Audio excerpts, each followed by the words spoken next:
Tuesday, December 19th, 2023, regular meeting to order at 6 p.m. Roll call, Ferguson, Here. Hendrickson, Here. Halsworth, Yeah. Kramer, Here. Stiles, here.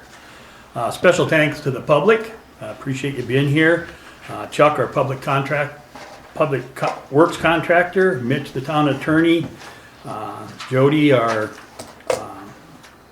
finance officer, and I thought that Jill was gonna be here, so I was just gonna say a special thanks to Jill also, but we got it notarized, so she didn't have to be here, but Jill is doing an excellent job here, and just wanted to let the public know, so.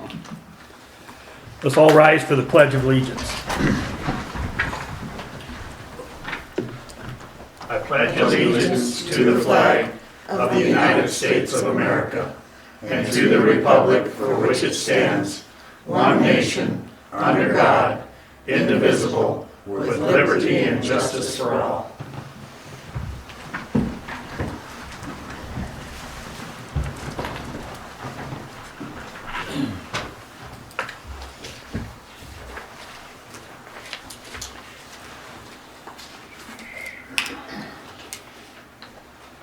Call for changes, review of the current agenda items. I'd like to ask to move item 16E to 7B. Is that a motion? Do I get a second on that then? I second it. Motion made by Vicky, seconded by Donna, to move 16E up under 7B. Any other comments or any other motions? If not, I request a motion to accept the agenda as amended. Make that. Motion made, I'll second it. seconded by Donna. All in favor say aye. Aye. Aye. All opposed say same. Nothing on the special items under meeting protocol or adopting a special rule, nothing on that. Consent calendar. Okay. I request a motion for approval of December 5th, 2023 regular meeting and December 13th, 2023 special meeting. I'll make that motion. Second. Motion made by Linda, second by Vicky. Is there any discussion? Yes, Dan? Yeah, the only thing I had were the discussion on my insurance that it is current.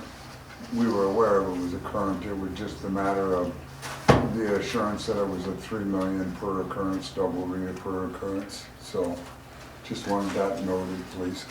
Okay. Any other requests or items? Okay. Okay,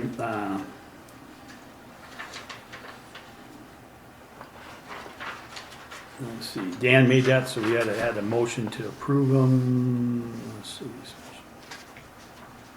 Do we have a second to Dan's motion to change that? I'll second that. Seconded by Linda. All in favor as the meeting minutes are amended, say aye. Aye. All opposed, say same. Nay. Nay.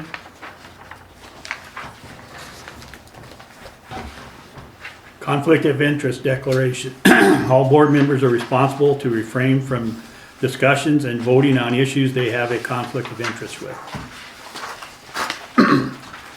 Next item is bid award for the pump and haul operation for lagoon effluent level control operations.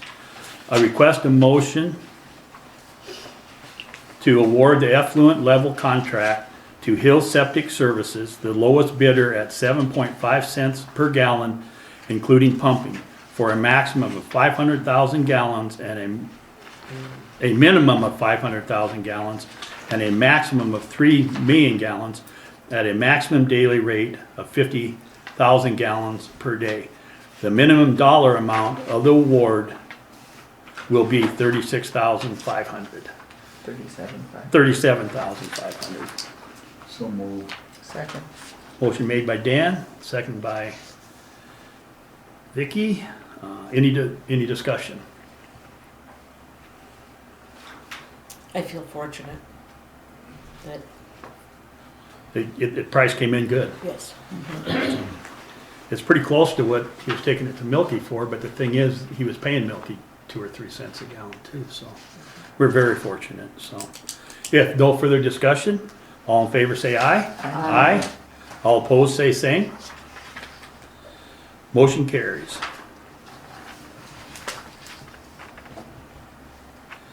I request a motion to remove this agenda item from the agenda. I'll make, Motion made by Vicky. Do I have a second? I'll second it. Second by Donna.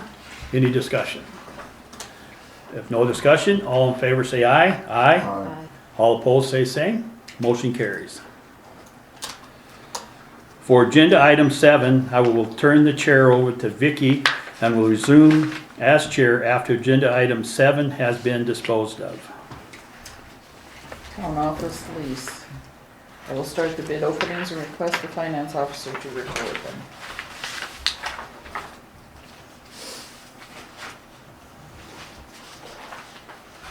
And there is one.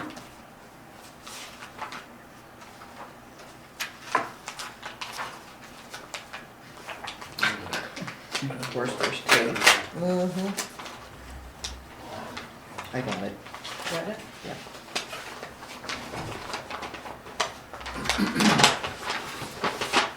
Dear Town of Hermosa Board of Trustees, I am submitting a sealed bid for the lease of the town shop. Triple J and K Properties bid is $14,400 per year. The name of the entity making this bid is Triple J and K Properties LLC, Kathy and Gerald Stiles, owner managers. Includes their phone numbers, etc. What is the price again? 14,400.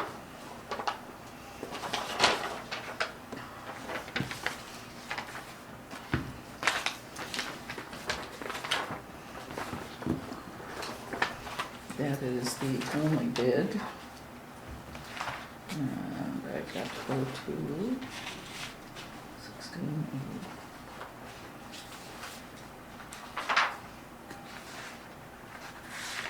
I thought there was another bid. That's the only thing that was in the folder. Only one there. Well, the other day there was only one. When we were talking about it. What were we aiming for?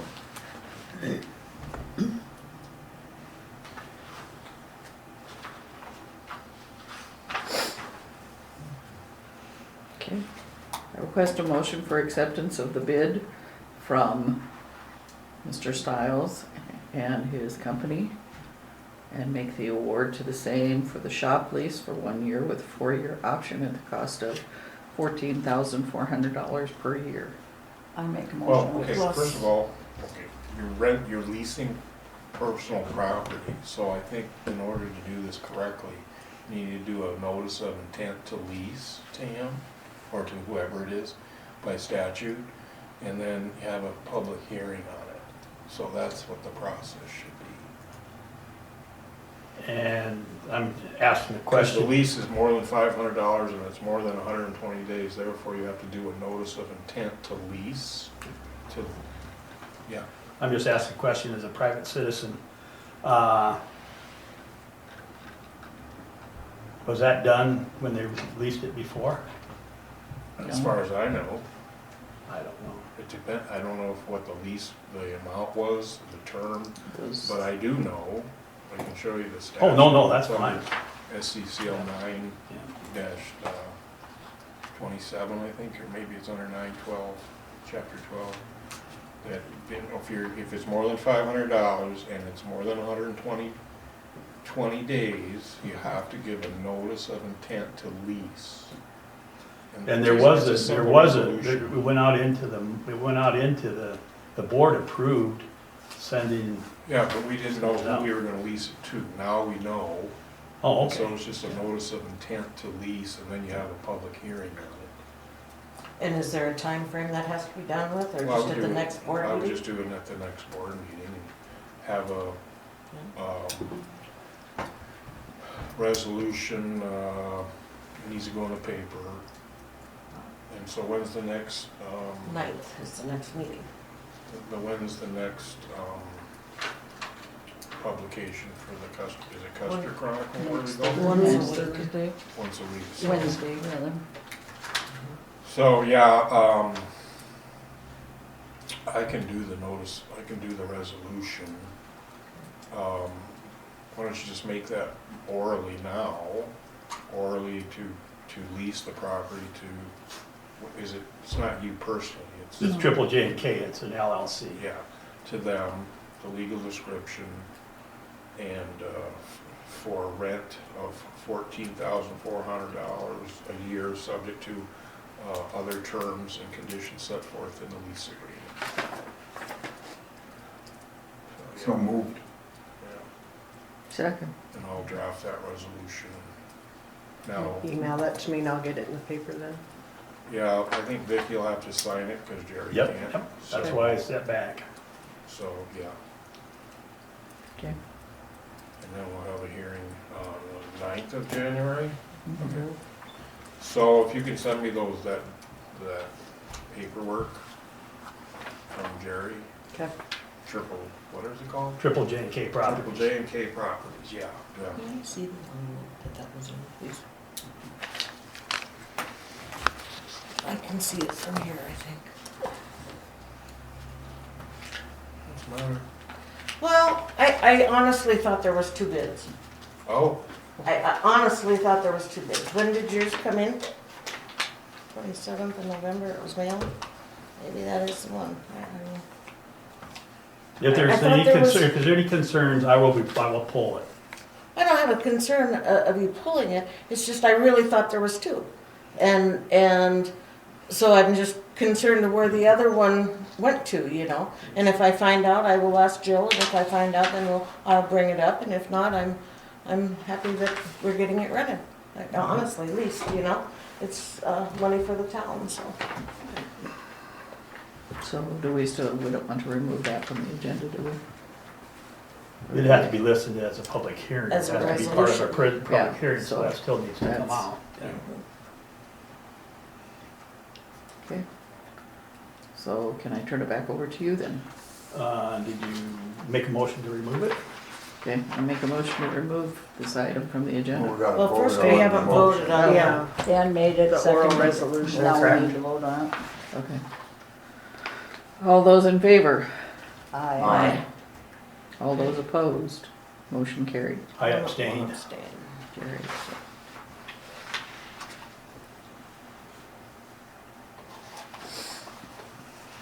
Okay, Awesome. now we're removing.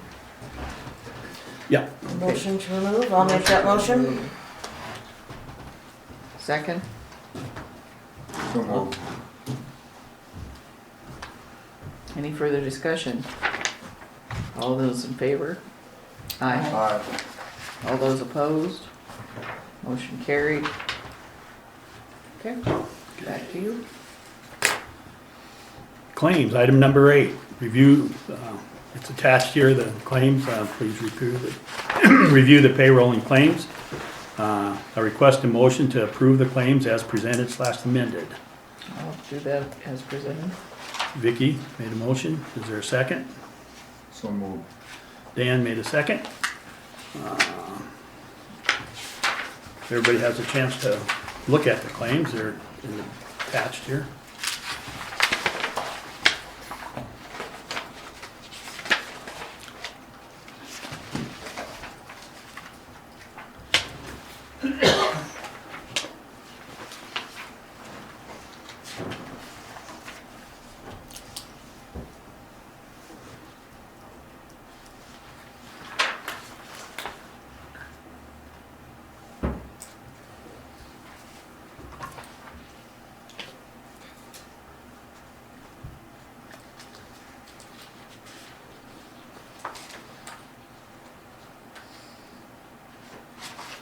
Any discussion on the claims?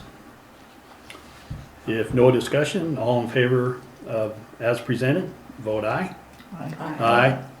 Any opposed? Motion carries. Law enforcement abatement, item number 9. Marshal's report, don't have one. The Custer County log, I don't know if any of the board members had a chance to go through it. Is there anything that you want to bring out specific about it that the other board members might want to hear, or the public?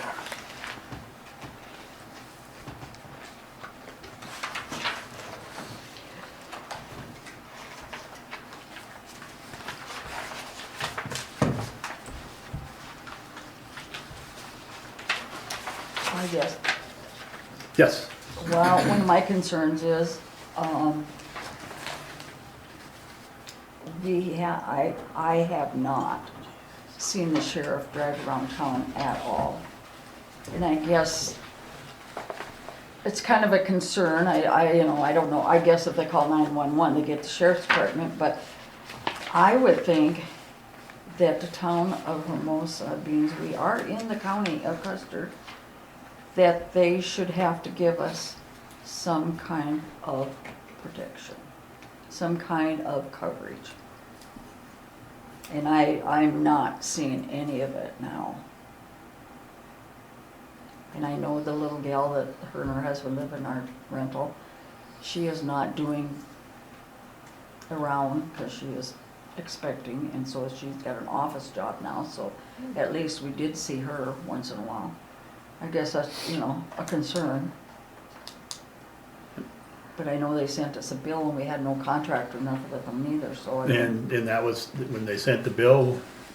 And we hadn't even we didn't- discussed they- it. We didn't Yeah. pay it. They sent it to Mitch, and Mitch answered them back, and they said, fine. We don't have a contract, we don't pay them, so. And under legal, that's similar topic will be brought up under that. And I see the letter went out. It's a very good letter. The ordinance is very good on it, on the prairie dogs.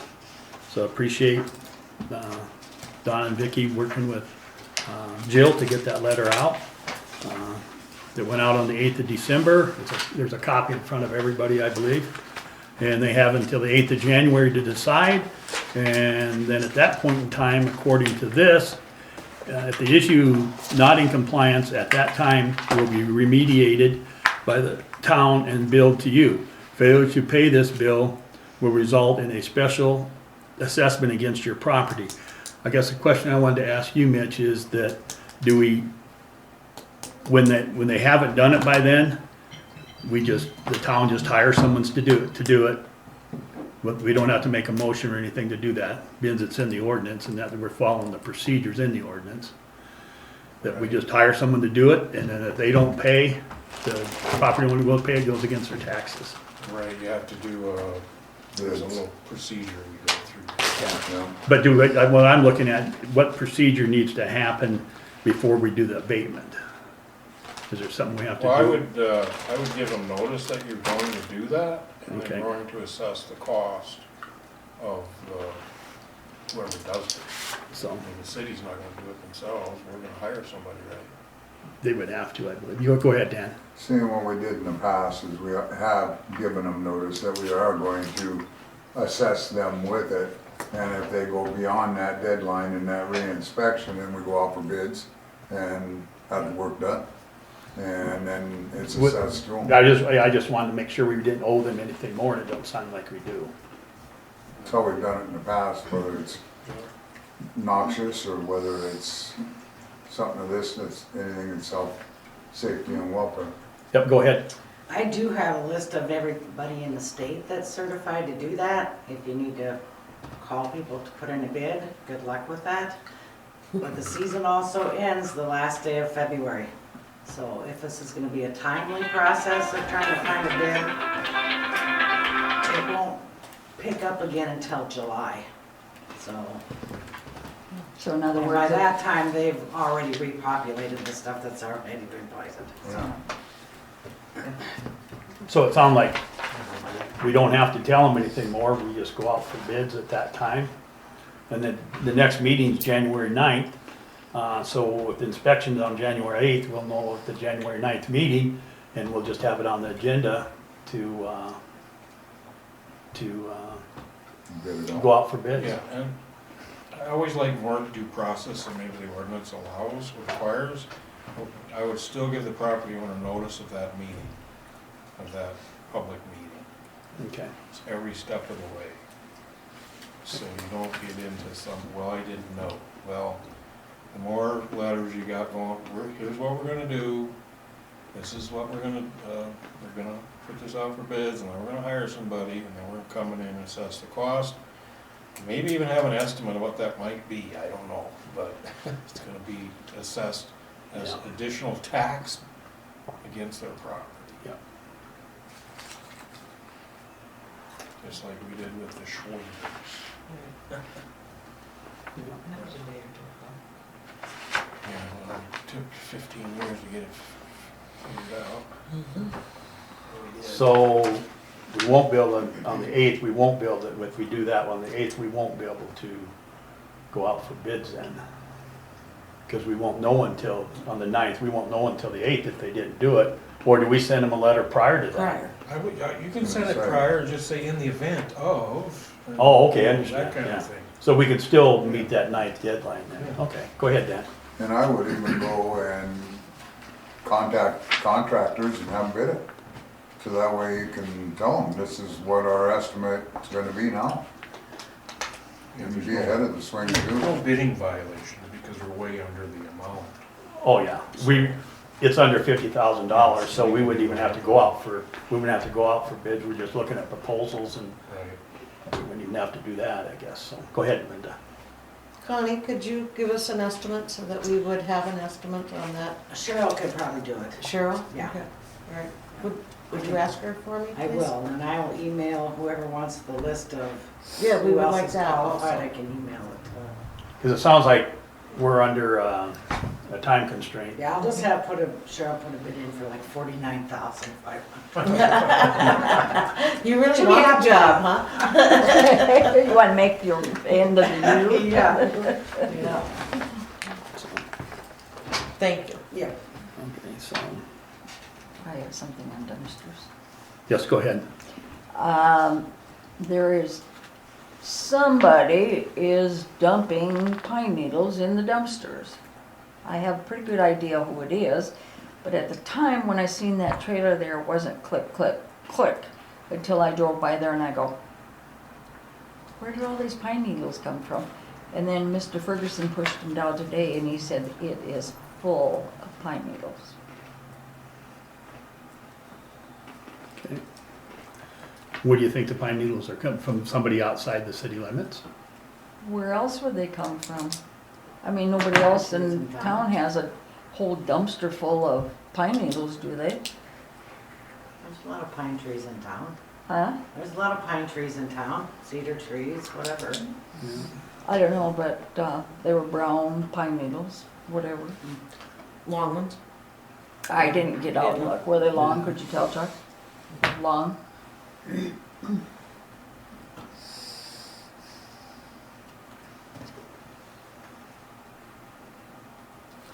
I guess we don't have a license plate number. You didn't, Well, Get a you know, license plate and it number. was kind, you know, kind of like, it didn't click on me until after I had left and, do you have an idea who was driving the yeah, vehicle? I know who's driving it and, but And then are they out of town?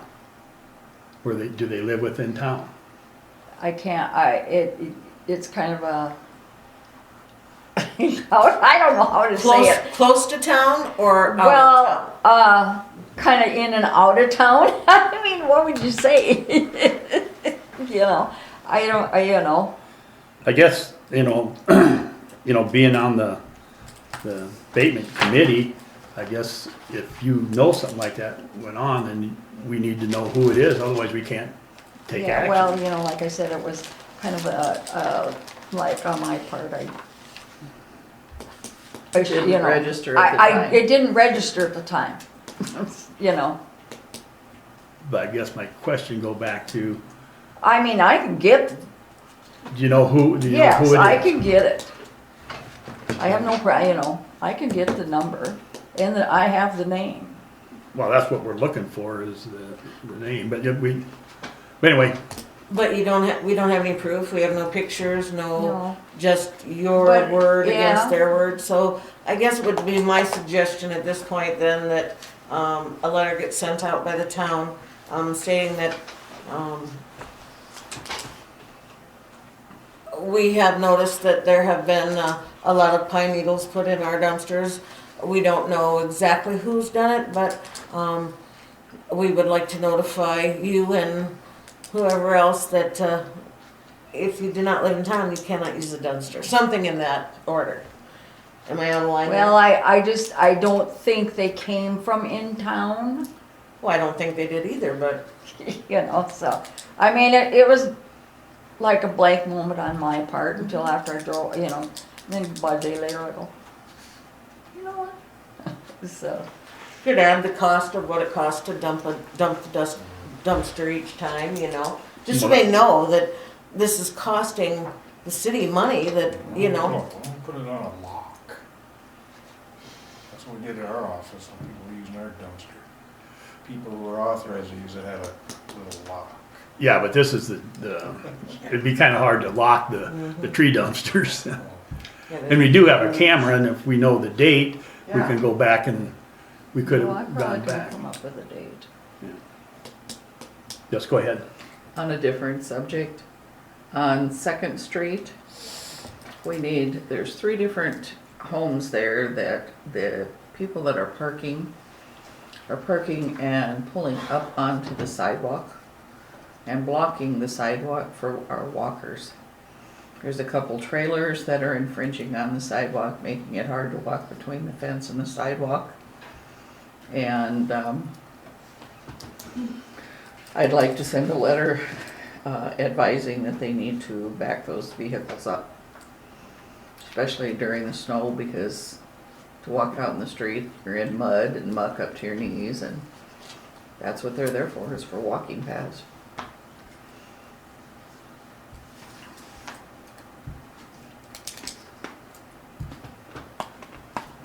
I guess I'd have to go back and look at the ordinance and make sure that it does talk about parking trailers and stuff, and I just don't know if it's specific. Do you know, Mitch, is it specific enough? That you can't put things on the sidewalk? You can't You block have- the you can't be- sidewalk. Yeah, you can't have vehicles over. Yeah, I didn't bring my ordinance book for some reason, but I would be surprised if it didn't. Yeah.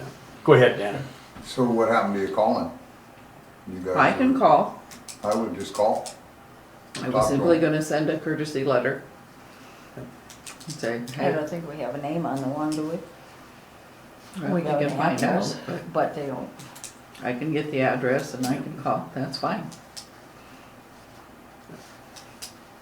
I think we wanna I treat guess them ultimately, all the same. would you like to talk to your 2 renters? Or do you want me to call them? Who's that? The ones on Second Street? Right next to the coffee shop. I guess I don't know who you're talking about. The as one far that as- lives in Brad's place and the one that's down on the other side of the fire hall. They're the ones that are doing it along with Wayland. Yeah, give them a call. Okay, I will do that. That way it's, then if they don't respond to the call, then we just go through the regular process. Got it. So. Thank you. Any more input on abatements? I guess we'll move on to legal. The engineering expense reimbursement, that's still pending.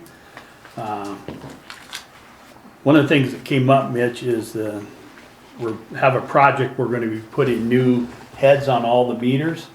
And we just wanted to make sure with the way ordinance 50.01 is written, that actually will be at the expense of the owners, property owners, or, Similar discussion on this before, haven't yes, you have, and that new ordinance, it should be in the packet. we? All expenses. Yep. So, yeah. Okay. No, someone asked me that question, so I said we'd put it down and ask you, so. Yeah. Go ahead, Chuck. Would you mind repeating that? We're gonna charge the customer for the new head that goes on the meters? That is what the ordinance says. They asked me the question, Chuck, and so I asked Mitch, and that's what Mitch says the ordinance says. Yeah, the permit, That's I think I That's an reread, upgrade to the city's meters. but we don't, the city don't own the meters. If the permit is granted, the applicant assumes all expenses covering material, labor, etc. for installation and connection of such pipes. This shall include but is not limited to curb stops, valves and boxes and dual check black prevention valves and water leaks. Okay? Applicant shall assume responsibility, cost, and expense of maintenance and repairs of such component, including but not limited to. So when you have that language, it's really broad. So any costs that are incurred go on to the water user. And we amended this back In April, almost a year ago, well. April. Yeah. To cover that kind of stuff.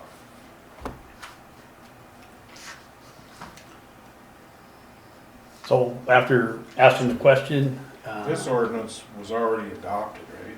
Yeah. Yeah. Okay, good. Oh, yeah. Wasn't signed there. Go ahead, Linda. So that is for any meter, when we're, like, if we get this new meter reading system that comes right into the office and I no longer have a job and and the girls are happy. It's all those meters also, every single one of the houses that have to be redone, it's for those too. Any costs associated with that water system. So an upgrade to the town and. That's my opinion. If you don't wanna charge them for it, I guess that's your business, but you can. Well, you can't, I mean, you either gotta do them all or do them none, you know, whatever, but, We can't say we're not gonna do something and then do something for somebody else. Right. Well, I mean, I didn't mean it that way. I meant if you, like, for this particular thing, if you didn't want to charge for that for some unknown reason. I mean, you don't have to, but the ordinance suggests that you should. And allows you to do that. and so, how much are those new meters gonna be on that new system? I think those new heads were like $100. So we'll have to charge everybody 100 or whatever the cost is, average cost of putting them in and everything, and what are we gonna do? Take monthly payments until they're paid for, or, I mean, I'm just saying here, this is something new that the residents have not experienced, and so we better have it figured out. Go ahead, Donna. Well, do you actually think the resident is responsible being, so we decided to put new electric meters in? Well, there's that. That's why we asked the question to Mitch. And Mitch I answered said it. yes. I say yes. You don't have to, you don't want to, but the But do you ordinance think says you should. the resident should have to pay for it because we're changing our system? Well, that's what this is saying though. Yeah, I know, but I mean, Doesn't matter what it's saying, she's asking, what do you really think? yeah. Opinion. What It's do you your really opinion. think? I don't live here, so I don't know. What do other towns do? I mean, like Rapid City, if they were I mean, gonna I go know to a new that's big system. My wife pays the bill for that. You know. Go ahead. Why don't they send out a letter and stating that we're upgrading our water meters? The town's gonna pay for half of it and the resident will pay for the other half. Go ahead, Dan. When we originally were gonna do this, we were going to apply it to a grant loan and then get the grant so it costs nobody nothing, and then put this into that position. If we're gonna just take it out of the budget, then we just take it out of the budget, we don't charge them, we put them in and we're done with the update.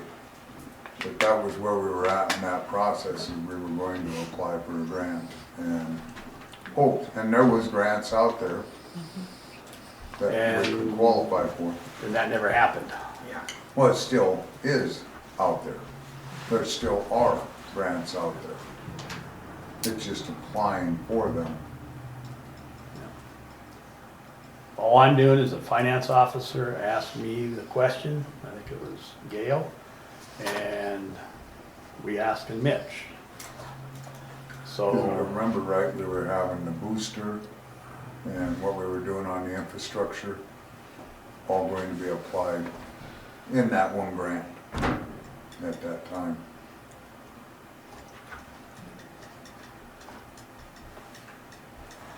Well, if I remember correctly, when we looked at that package, it was like $42,000, wasn't it? For the software and the satellite I on think the it's tank. up a little more. But I don't know that 42 sounds right. we've gotten any current bids, have we? I thought it went up. I did Did too. she just say, what is it, another $5,000 or? This has been hanging for a couple of years, since Bernie looked into it originally. Pay it this way or they'll pay it some way else, you know, I don't. There is a letter that I was gonna bring up, and that came from the people that we order the meters from, and there's gonna be a price increase coming in January. How much? They didn't say, Of course not. but it's getting a little late now if we're right at this point where we don't even know who we're gonna charge, or who's gonna. I guess the next question is, do we need a motion to vote on it if not to follow the ordinance on this particular item?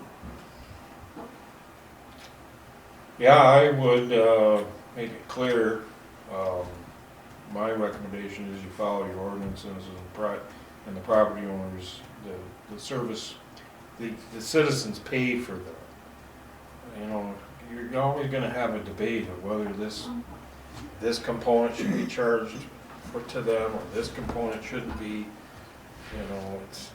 But what got you involved on the ordinance again in April was when it said all meters would be provided, but they weren't providing all meters, they were just providing some of the meters, and so you made it very clear on how it's supposed to go, so. Right. And so my recommendation is you follow your ordinance. And then if you want to, you know, maybe not give it, they can pay it over time or add it to the bill. If it's $100 and, you know, it takes a year or 2 years or whatever, just a nominal, so. Go ahead, Dan. When this was changed too, if you remember right, with the developments and with the meters going up in price, that's why we said we were gonna start charging. And that we really couldn't afford to take the hits anymore, so we changed the ordinance to be able to adjust to that. And then if there was any repaired ones that we had to do, then they would be charged out also at that time. Unless it was negligence of the homeowner, of course, at that stage too, and, or, town negligence where it just failed. But that's why this would change to be more clear, just for that protocol. Go ahead. Just a clarification, because not everybody who's a water user is a property owner. And so I just was wanting some clarification in the wording. Is it water user or is it property owner? Just for my. No, it's, whoever has the permit to use the water, Okay. that person. But if they're rentals and say, you know, or we're gonna say these people, you know, you have to pay for it. But what if they only stay there 6 months, and then who's gonna pick up the balance on that? And that's a good question. We got water users out there, but then there's also, like she bring up, is it might be rental properties. Well, And then who is it? isn't the landowner also responsible if the tenant doesn't pay the bill? Yeah. I mean, I believe that's the case, isn't it? Yeah. So, problem should be solved with that. Somebody's gonna pay it.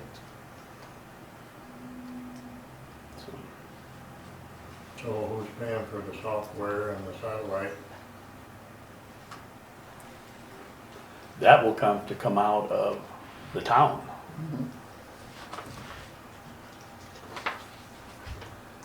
Ultimately, Chuck, it's coming out of the public. I understand. And what was brought up, the reason it was brought up by Gail, is because we're short on funds. We're paying $200,000 a day fine.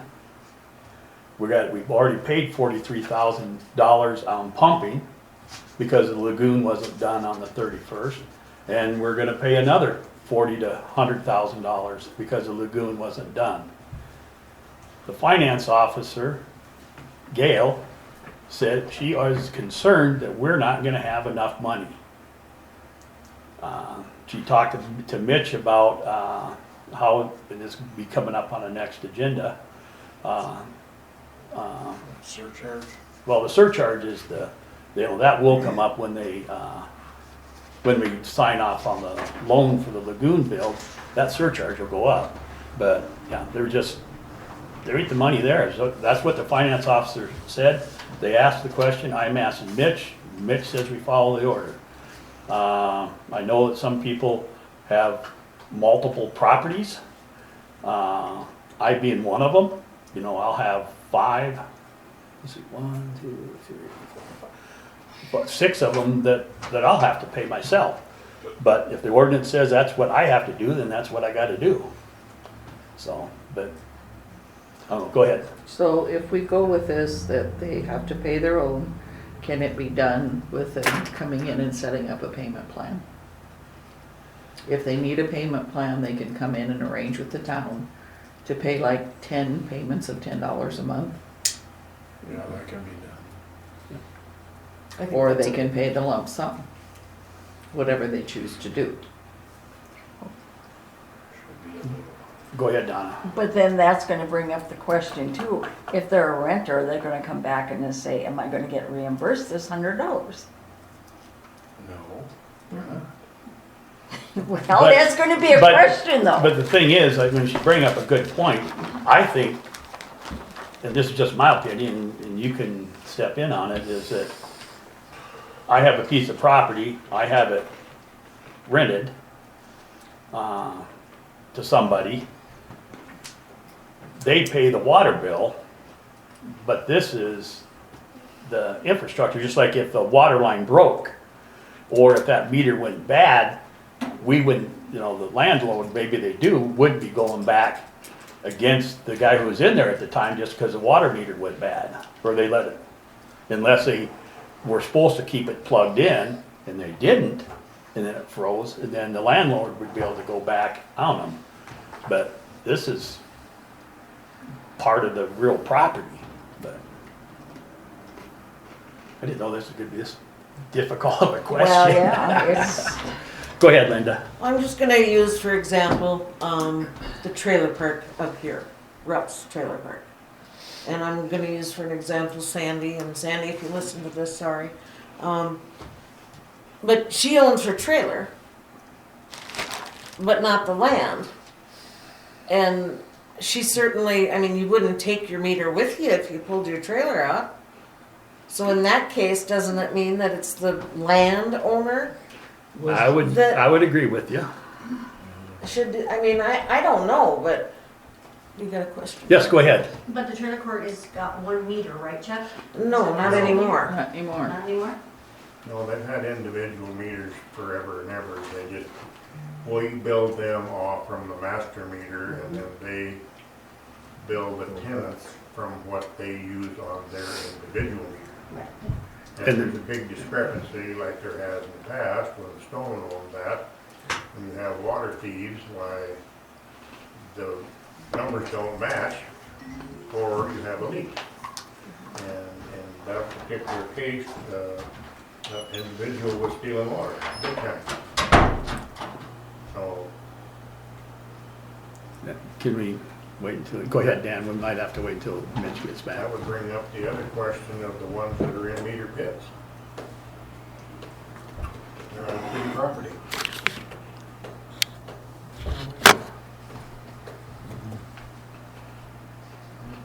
Go ahead, Dan.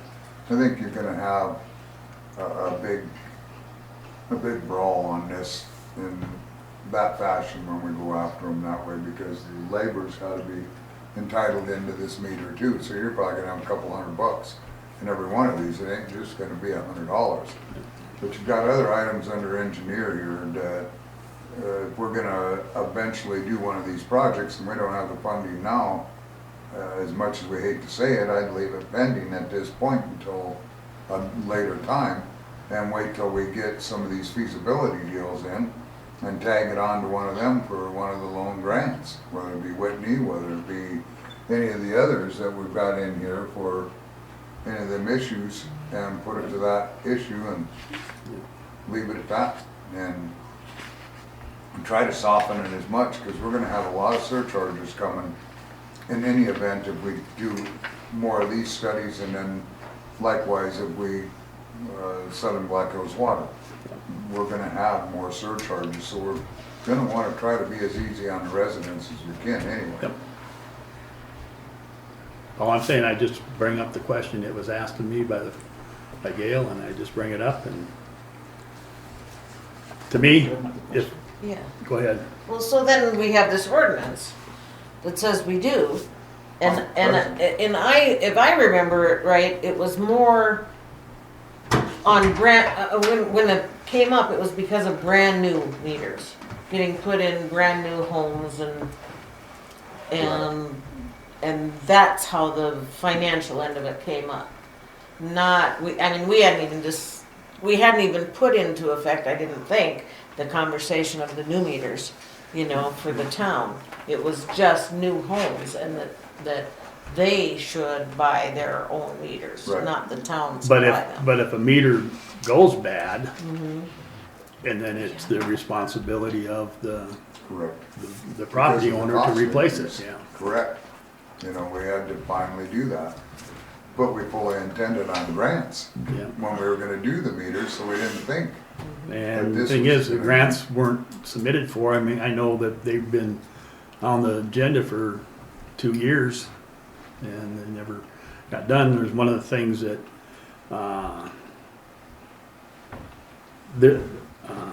KLJ is working, they're actually being paid for the grant by Headwaters Economics, to go out and do grant stuff, but they have capabilities of doing stuff, and I think what they're gonna do is come in with a unsolicited proposal that say, these are some of the grants that we know out there that are active revolving grants, and the town should look at, putting in for them, and then it'll come back to the town, and once we get that unsolicited proposal from them, it'll come back from the town, then the town would make the determination, do we fund that to look for those different grants?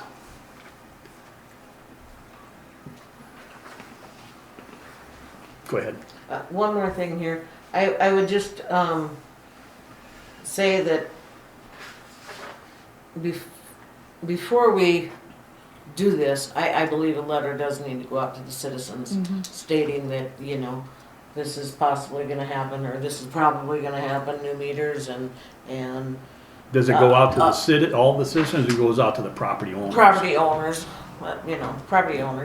and that maybe within 6 months this will happen, or, give them some time to Well, yeah. digest it, I think. But,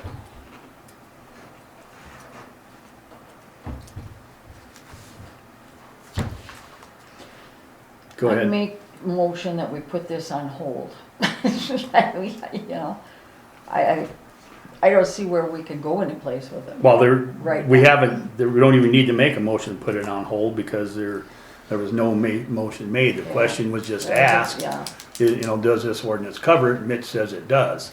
So what we have to determine is, at some point in time, an ordinance or a motion will have to be taken that we don't follow the ordinance. Go ahead, Dan. Then or I would make a motion, we table this subject until we further look into more grants and have the ability not to charge the citizens for our meter replacement. Dan makes a motion. Is there a second? I'll second. Motion made by Dan, seconded by Linda. All in favor to put this on, table this and look into grants? All in favor, say aye. Aye. All opposed, say same.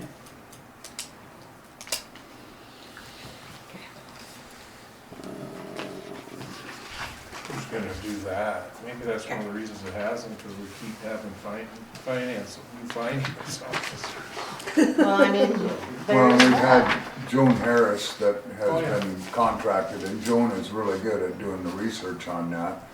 And then with KLJ on board too, And or within our finance office themselves to be able to look into it, because abilities is what we did, is looked at them aspects of it and see what's out there. If it needs to be a separate grant, we can go to Black Hills Council of Local Government too and ask Bill Last, hey, Yeah. you And know, that's out there. That's one of the things that KLJ is gonna do, is gonna come in. Right now, they're pretty busy with getting the lagoon going. We had the short suspense on the economic development to try to get the design money grant. And from what Anthony said, that he will be coming in with unsolicited bid to say, hey, these are, and they're gonna list all the different grants that we should be out working on and trying to get. Some of them had deadlines, but some of them, he says, are rotating grants that when it comes in, you get it, you get paid. And so and that's where we can make sure this type item gets into that, so. Appreciate everybody's input on it, so. The next question is,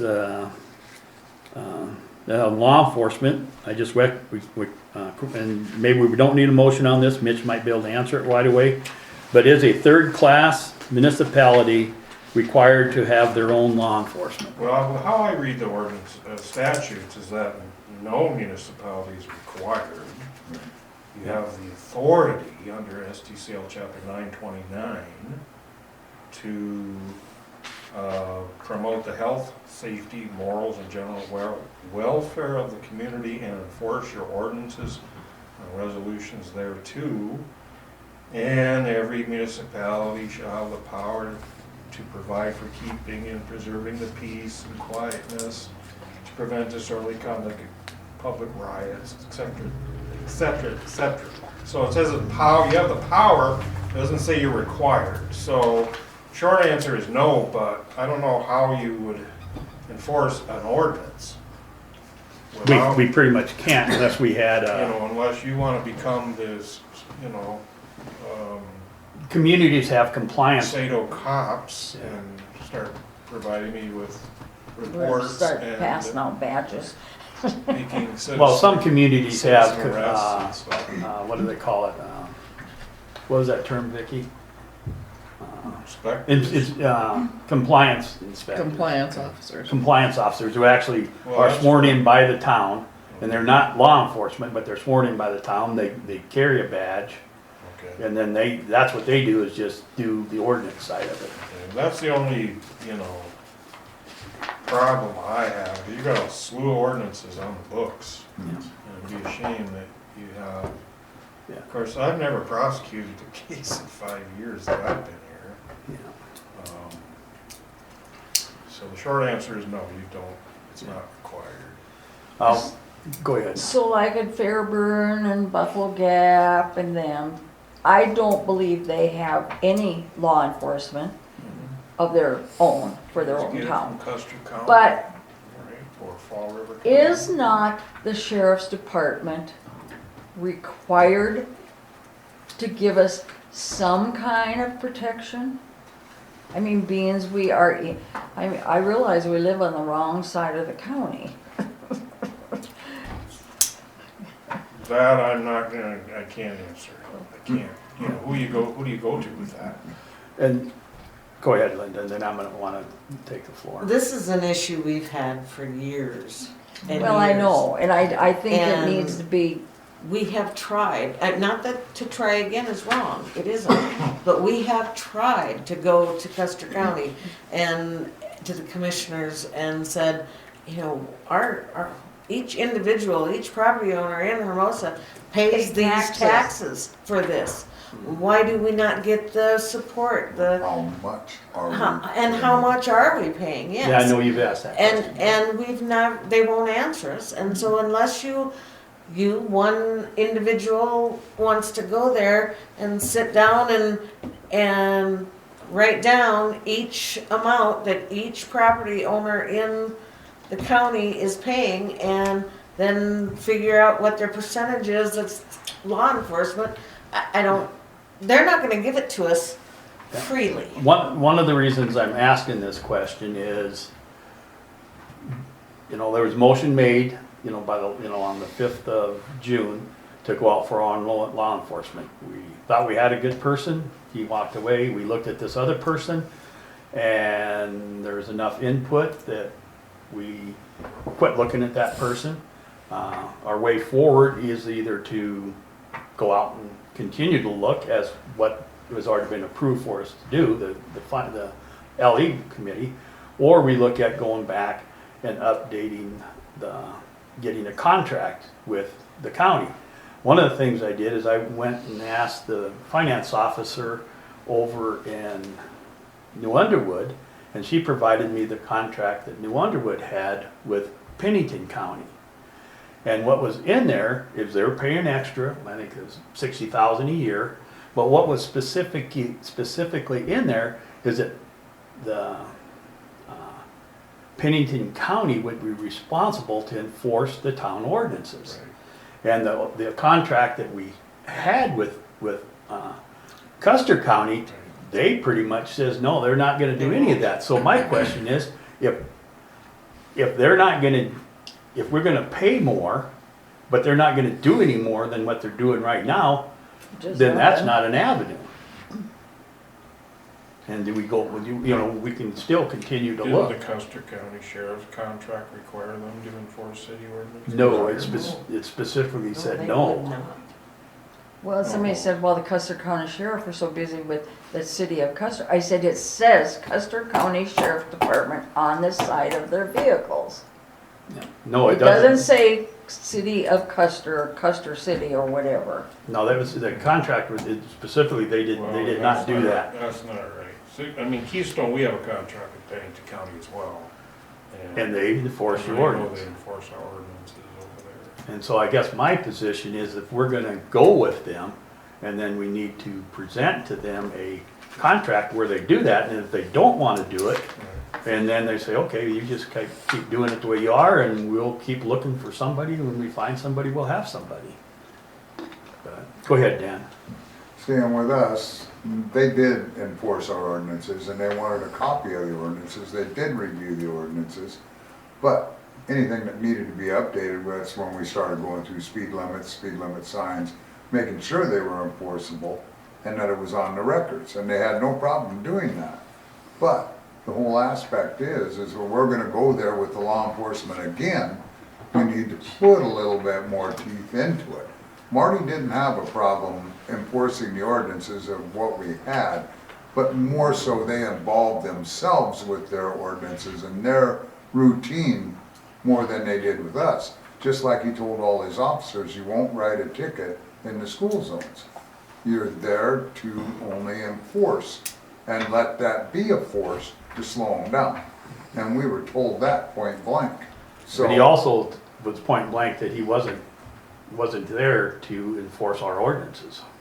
and that's why I said. And they is, didn't. He didn't enforce them. If you guys can have better luck going over there and getting with the auditor and finding out how much of that pie we actually pay in, because they supply that pie, as I brought out, as that last commissioner meeting, that showed what all their highway school and everything else on their roads was. And the only thing that wasn't in there was law enforcement, and I asked, why isn't this included in it? Is it that open of a book? We know Custer pays the biggest piece of the pie. The rest of us are all out here and just, we're also contributing, but we need to know why, or how much. Are we 25%? Well, I wouldn't think we'd have to be any percent. I just think, We should get it. yeah, I just, what my point is Marty made it very clear that he did not enforce our town ordinances. He would not, And he would not. Yeah. That's what I heard. so, Yeah. and, so anyway, that's, just asking the question, we'll, go ahead, Dan. I think if we're going to not, if we're gonna advertise for another law enforcement officer, give it another 30 days. And then if we have nothing, go into Custer County, ask for them to regulate our ordinances, enforce our ordinances. That's where we talked to Pennington County before about that, when we got our pay structure. of what Hill City paid, what Keystone paid, you know, the differences of where they were at and what we were gonna pay, that's where we come up with our levels. No, I think we need to have a contract similar to like New Underwood has, similar to what Keystone is in Pennington County, right? Yes. Yeah, similar to what they have, and then if they'll do that and enforce ordinances, then it's worth paying them. But, They even have a little office in our community center over there. and so does And, New Underwood, that's part of the contract. And if we needed to put in the contract, we got the office downstairs, that's in Marshall's office. So, I think, right now what's out there, and I agree with Dan, is that we go out and advertise again, and if we don't get anybody, because we don't need a motion on that, motion was already made on the 5th of June and passed. We just haven't gotten anybody yet, so we'll just go out and advertise again, I guess. Go ahead.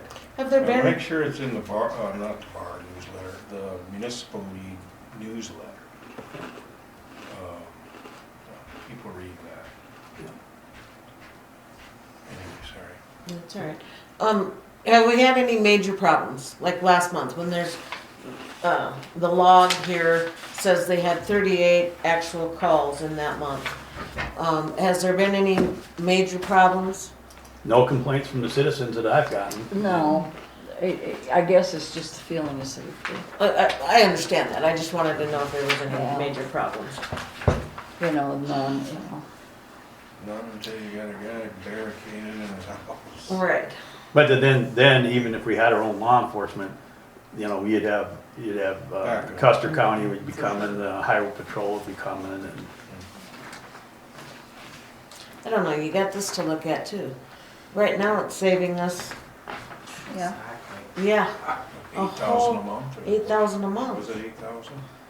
And I mean, Yeah. I'm you know, not- we're paying 80, 90, almost 90 some thousands. And I And mean, I'm not saying that we should or shouldn't, I'm just saying, you know, that's a lot of money. It's a lot of money and we haven't had any real issues. It's winter time, there usually is less issues in the winter time than the summertime. And I would still like to see having our own enforcement, but, I would like to see that also. Pennington County, they might not be driving, or, I think in Custer County with Liz, you know, in the office because of pregnancy, I believe there might be down 5 officers right now. And they made offers, they had interviews, they made offers, and people turned them down because for the amount of money they're offering, people couldn't afford to buy homes around here. I mean, in 5 years, the value of the homes have gone up so much that people can't afford to come here. There was an individual that they interviewed, and they selected him, but he turned it down. I talked with Donna about contacting him and talking to him, and he chose someplace in the northern part of the South Dakota where he went because he could buy a house a lot cheaper. So, anyway, I just wanted to know what that answer was. And so when we do send up, I think we maybe, if like Dan says, we'll do what Dan says. We'll go out. If not, then we'll have to come up with a contract. So I don't think we need any motion on it. We just need a discussion on it. So because motion was already made to hire our own. Okay. You agree on that, Mitch? Yep.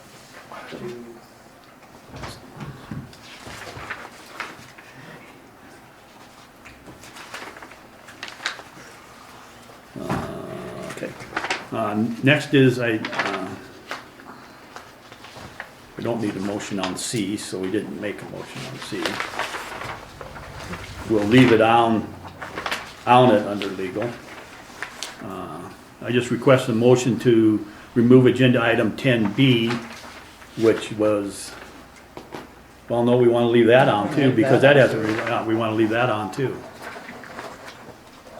So there's no motions, were made, under legal, and no motions to remove. So, difference in what was in the script.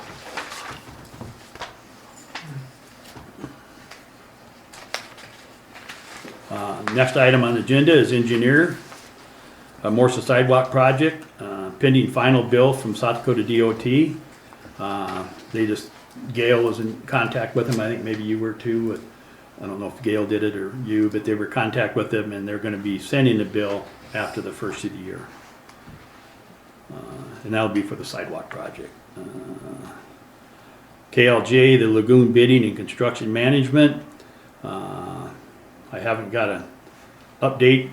I know that KLJ was working a conditional letter of map revision. The way I understand it, it went to FEMA.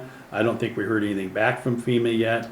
What KLJ was gonna do is see if just the fact that we submitted it to them, if that would be enough for them to release, as part of the FONSI. And I haven't heard back on that yet. So, but the way it sets right now is until we get the conditional letter of map revision, they won't release the FONSI. And once they do release the FONSI, there'll be a 30-day period before we can start construction, so. Under engineering staff reports, there was one completed task. That was a review of permit number 2023-27, plat application for 24549 South Highway 79, partial 004135. And there's one open task that they're working on right there. And that's under the engineering staff reports or office support. And that's where they're doing the review. The engineers, Headwater Economics, their engineer are actually doing the grant writing. What KLJ will be doing is just like they do on anything else. They'll be reviewing what that engineer did. So, similar if someone submitted drawings or something. Okay, the evaluation of the lift station at Ferguson subdivision. We're working on a grant is being requested through FEMA for the for design of it. Tying into Southern Black Hills water, that is pending.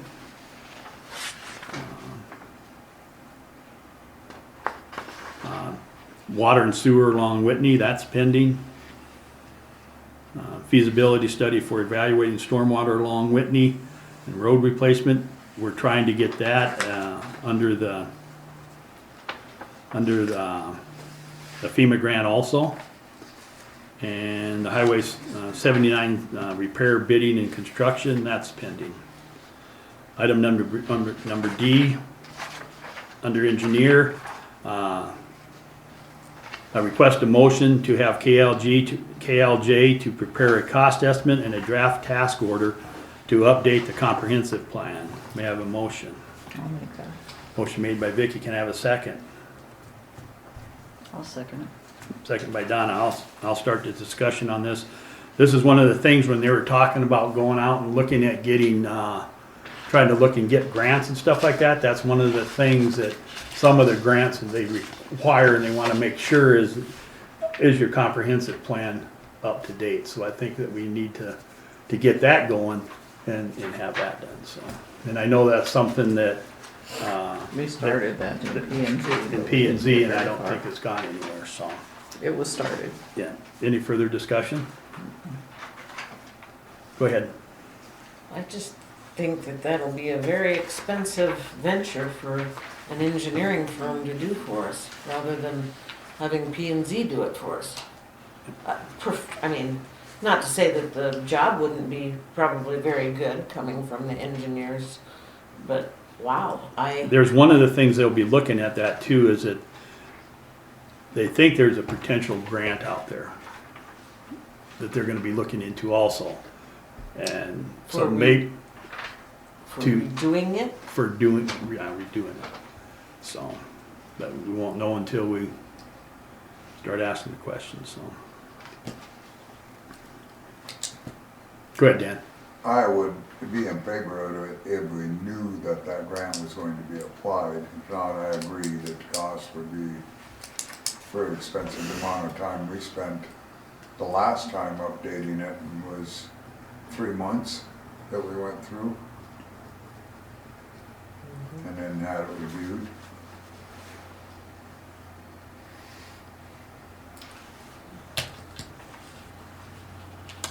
Any further discussion?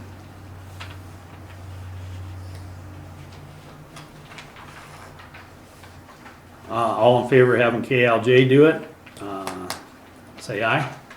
Because one of the things, Dan, on this, before we go into request a vote is, all we're doing here, and it doesn't cost us anything, all we're doing is asking them, what would it cost us to have them do it? We're not committing to do it here. What they would be doing is they'd be just sending in a repair cost estimate and a draft task order, and then when they prepare that and send it to us, and they come back and say, okay, it'll take 3 months and it's $70,000. Well, that's our whole budget for next year. You know, then that's when we can say no. So I guess. So the motion is KLJ, just like you have it on the agenda, that Yeah. prepare the cost estimate. Yeah. We're not approving it at this point in time. Correct, okay. Okay. Go ahead. I have just a concern, and the concern is that here under C you have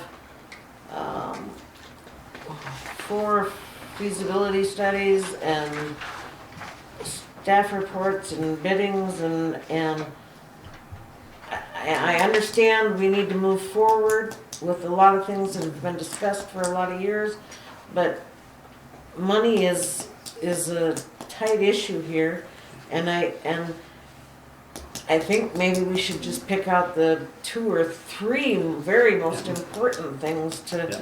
concern ourselves with. One of the things that we did when we did the evaluation, performance evaluation, and one of the reasons we went with KLJ is they believe that all this stuff is good. That's why they said they're gonna come back with a unsolicited proposal, because they think for some of these things up here, like the feasibility study for the sewer, for the water, they think there's grants out there.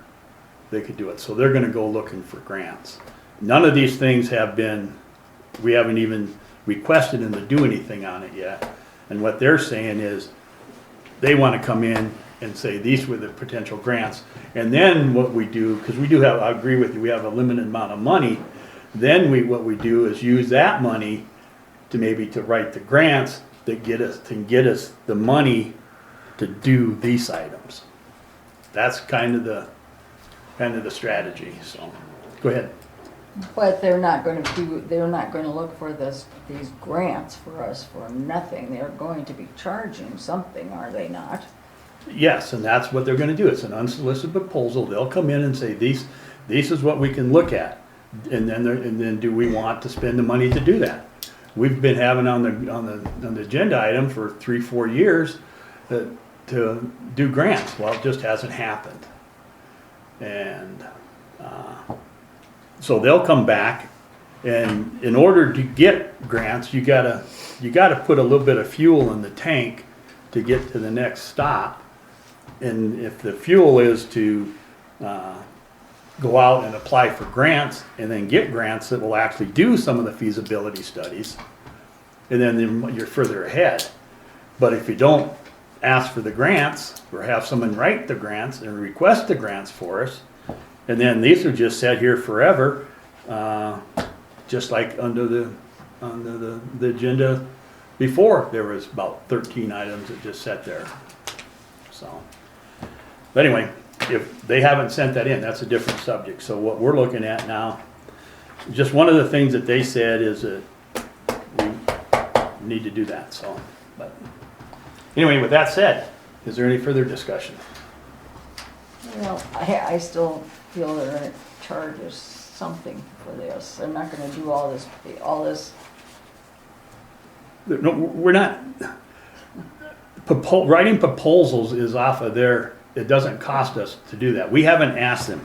The only thing we specifically asked them for is to do the staff, we only have 2 delivery orders with them right now. That's the lagoon bidding and construction management and the engineering staff. We haven't, as a board, we agreed that these might be things we asked them. We had that list when we were looking at evaluating them, and that's one of the things they said that they would look at, was looking at getting grants to do some of these things that needed to be done. Some of the other ones that have, come in for interview, they just, oh yeah, we'll just, yeah, write us a delivery order, we'll do it. So that's what we're looking at. So, no, the engineering company is not gonna do something for nothing. And if there are grants out there, we need to look at getting them. Like I said, they haven't been able to put that together until after the first of the year. So all we're doing now is just asking, and they don't charge us for preparing these task orders. Just like they didn't charge us when we requested them to do a cost proposal on the plumbing and sewer on Whitney. They came in too high, nothing happened. So anyway, any further discussion? The motion is for having KLJ to prepare a cost estimate and a draft task order to update the comprehensive plan. Motion was made by Vicky, seconded by Donna.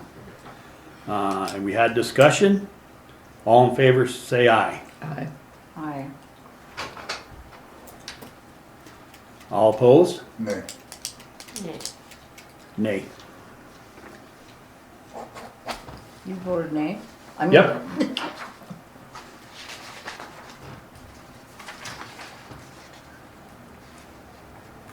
Planning and zoning.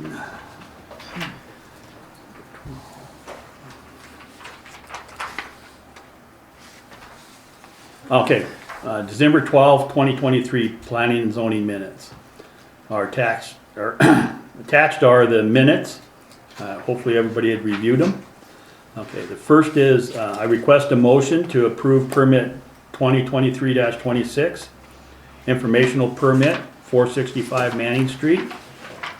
Owner will install second meter for basement provided by the town and paid for by the owner, and I understand the cost is $225.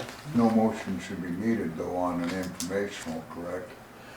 It's just there for that. No, I understand, but then what it is, I agree with you, but they made a motion in planning and zoning, in their meeting minutes says that they wanted to make sure that they paid for their own meter. Well, that's in the ordinance, so maybe we don't need it. Oh, it's just informational, they'll have to pay for their own, we don't need a motion then.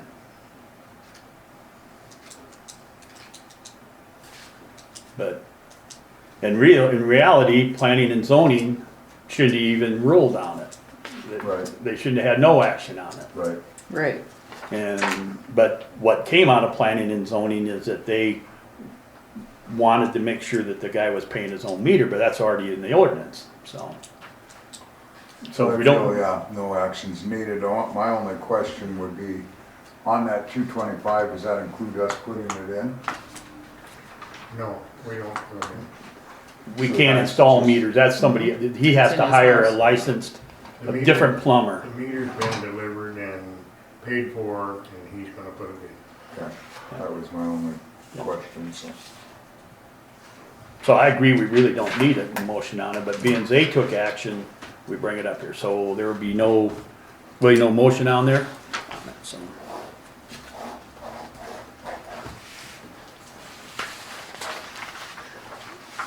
And I agree that,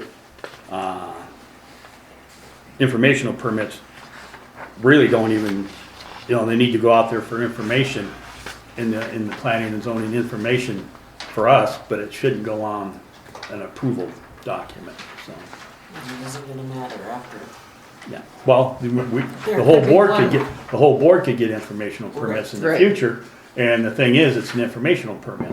Now, we need to look at it as a board and say, does that fit into that informational permit, or what they're saying they're gonna do actually has another ordinance that requires it, so, yeah. Okay, for agenda item 12C, I will turn the chair over to Vicky and resume as chair after agenda item 12C has been disposed of. I request a motion to approve permit 2023-27, plat application 24549 South Dakota Highway 79 parcel 004135. Could I have a motion, please? I'll make that motion. Do I have a second? I'll second it. Any discussion? Dan? So then explain this to me, Jerry, what your intent is on it then. The only thing that's happened on it is we're splitting the property. The person who is buying the property doesn't want to buy the commercial property where the president's heads are. What this is doing is just splitting it into two pieces. There's going to be no work done under it, as explained in the engineer's report. There's going to be no work done. It's just splitting the property. Okay. In the future, if the person who buys track one wants to do anything there, he's gonna have to come and get his own permits. In the future, if I wanna do anything on track two, then I need to come in and get all the required permits at that time. Okay. Any further discussion? All those in favor? Aye. All those opposed? Motion carried. One I abstained. Jerry abstained. You wanna do that second part? I will. He's got it right. I request a motion to remove items 12B and 12C from the agenda. Okay. Second. Any further discussion? All those in favor? Aye. Aye. Aye. All those opposed? Motion carried. You abstain on that one too. Yes, yep. Thank you. Public Works, I'll be turning the floor over to Chuck, but first I wanted to ask what the status is of bringing lagoons B and C up to, so we can run it in surcharge, run those in surcharge. What's the status on that? We've got, pumps and stuff on hand to transfer A, and I also have the cap. I think probably the pumping is going to come into play big time if they start. It's time to pump. So, But what my question is in order so we can run B and C in surcharge, and we don't want to pump too much so our aerators drop out. correct. You know, it was discussed and approved in a past meeting that it would be set up so it would be pumped at 32 gallons, about 32 gallons a minute, or equivalent, maybe 100 gallons per minute for 8 hours a day. That's what was agreed to in a past motion, and then it would be set up that way. I guess again, I asked that question. Are you looking at doing that? We're working on it, yeah. And then the other comment I'd have on that is that I didn't see that when it came off the last meeting minutes. It never became a work order. It never became something that we tracked under finance. So we want to track that. Go ahead, Chuck. It's yours. On that same subject, the ramp is near completion. We had the material to make a ramp to go into Pond B. The situation that we have is that pond is froze over. So it's gonna request, you know, that we keep it open in some fashion so they can pump. So I've had some discussions with Linda about it, and we've made a ramp that will extend us out there 21 feet into the pond to be able to maintain keeping that open so they can, because what's gonna happen in between pumping, I mean, if they throw their hose out there, just leave it there. My concern is that the amount of water that's been pulled out of there, they have a screen of some sort on the end, but we're still sucking some of the sealer and the stuff, and it's going away. So by being able to go out there and regulate how the depth of the hose is, they only need to be in there a couple of feet, not laying on the bottom and pulling. So that's what this ramp will do, is allow us to go out onto, and by no means is the ice safe to walk on. So that'll be able to get out there 21 feet into the pond and keep that area open for their hoses. We had most of the material. We did have to buy some expanded metal for catwalk, but the other stuff we had to pump out some of that old piping and stuff that was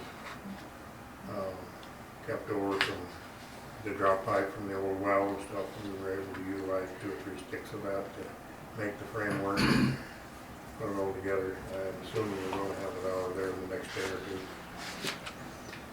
2. And that'll come up under new business later, a motion on that, so. Or just letting the board know, so, yeah. Go ahead, Linda. Are you gonna have to use your track or whatever to bust Yeah, through the we'll ice? we've got it on a tilt bed trailer now that we can back up and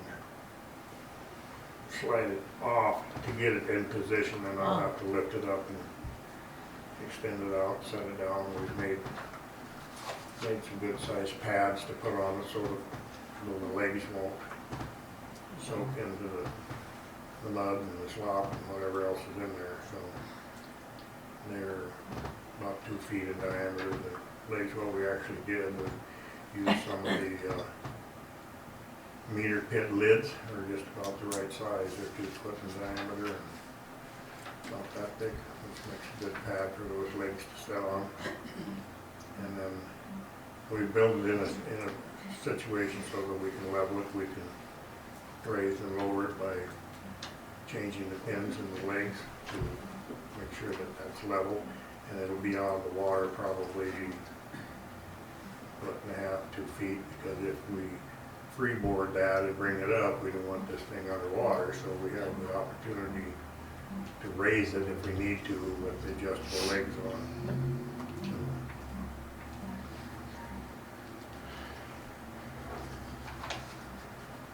So, streets, Sherry and I were to go around and look at those, and that has not happened at this point. Street lights, we still have the one on 2nd and Polson. They're coming down tomorrow to work over here, so I will ring their little bell some more about getting that light fixed. I don't know of any others that are out. Has anybody seen anything out lately?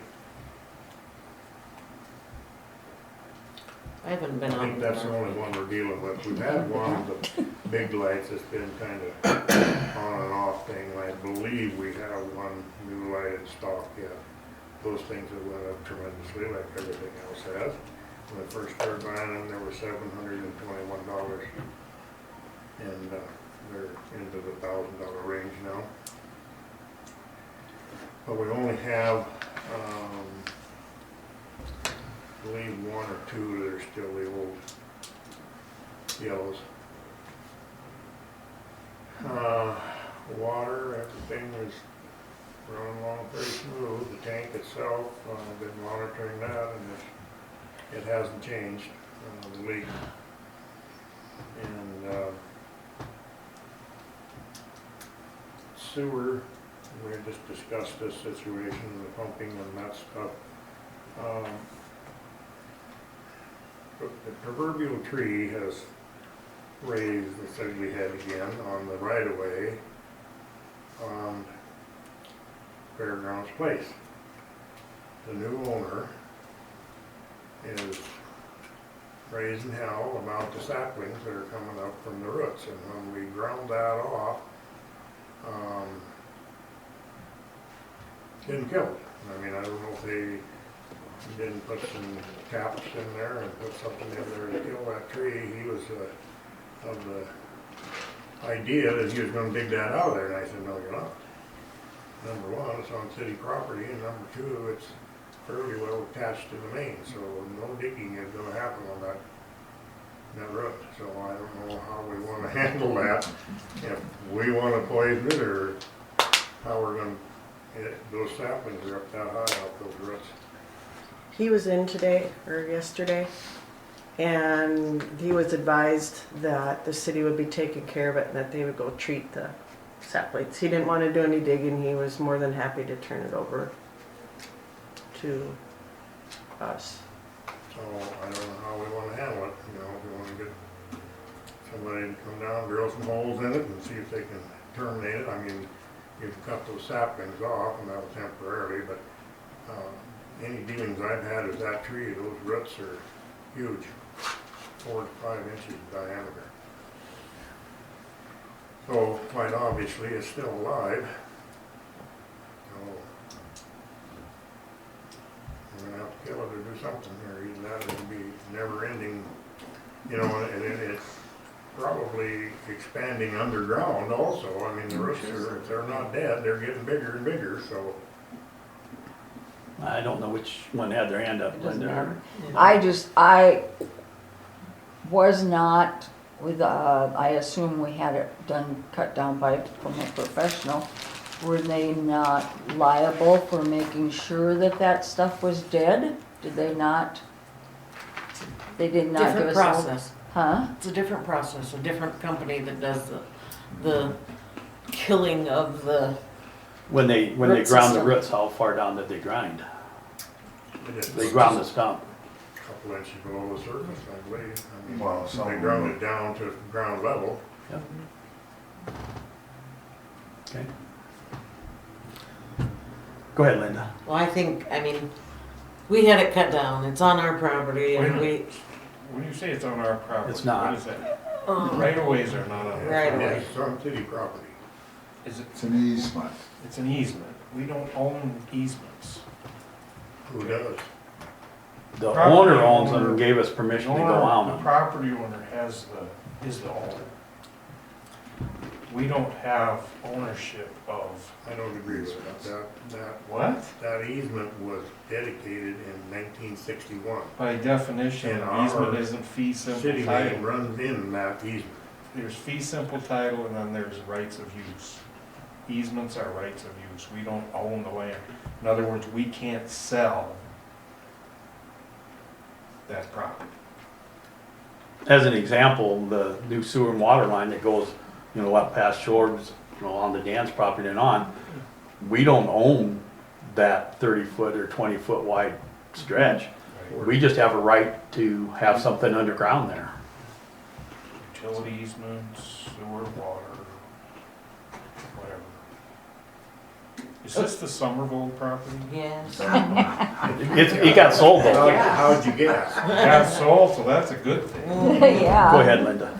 Well, so we don't own the property, but the problem is we do own the main underneath of it.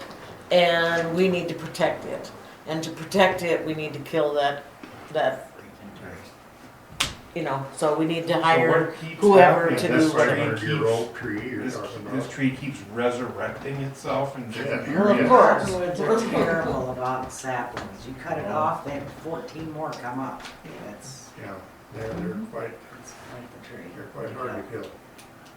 So kind of what I'm hearing here is that we need to take action on it. It's not on the agenda right now to take action, so we can't. So I guess what I would recommend is that it be put on the next agenda for us, the motion made for the town to take action to kill And then the decision for doing it would be made at the next meeting then, but we just need to get it on the agenda.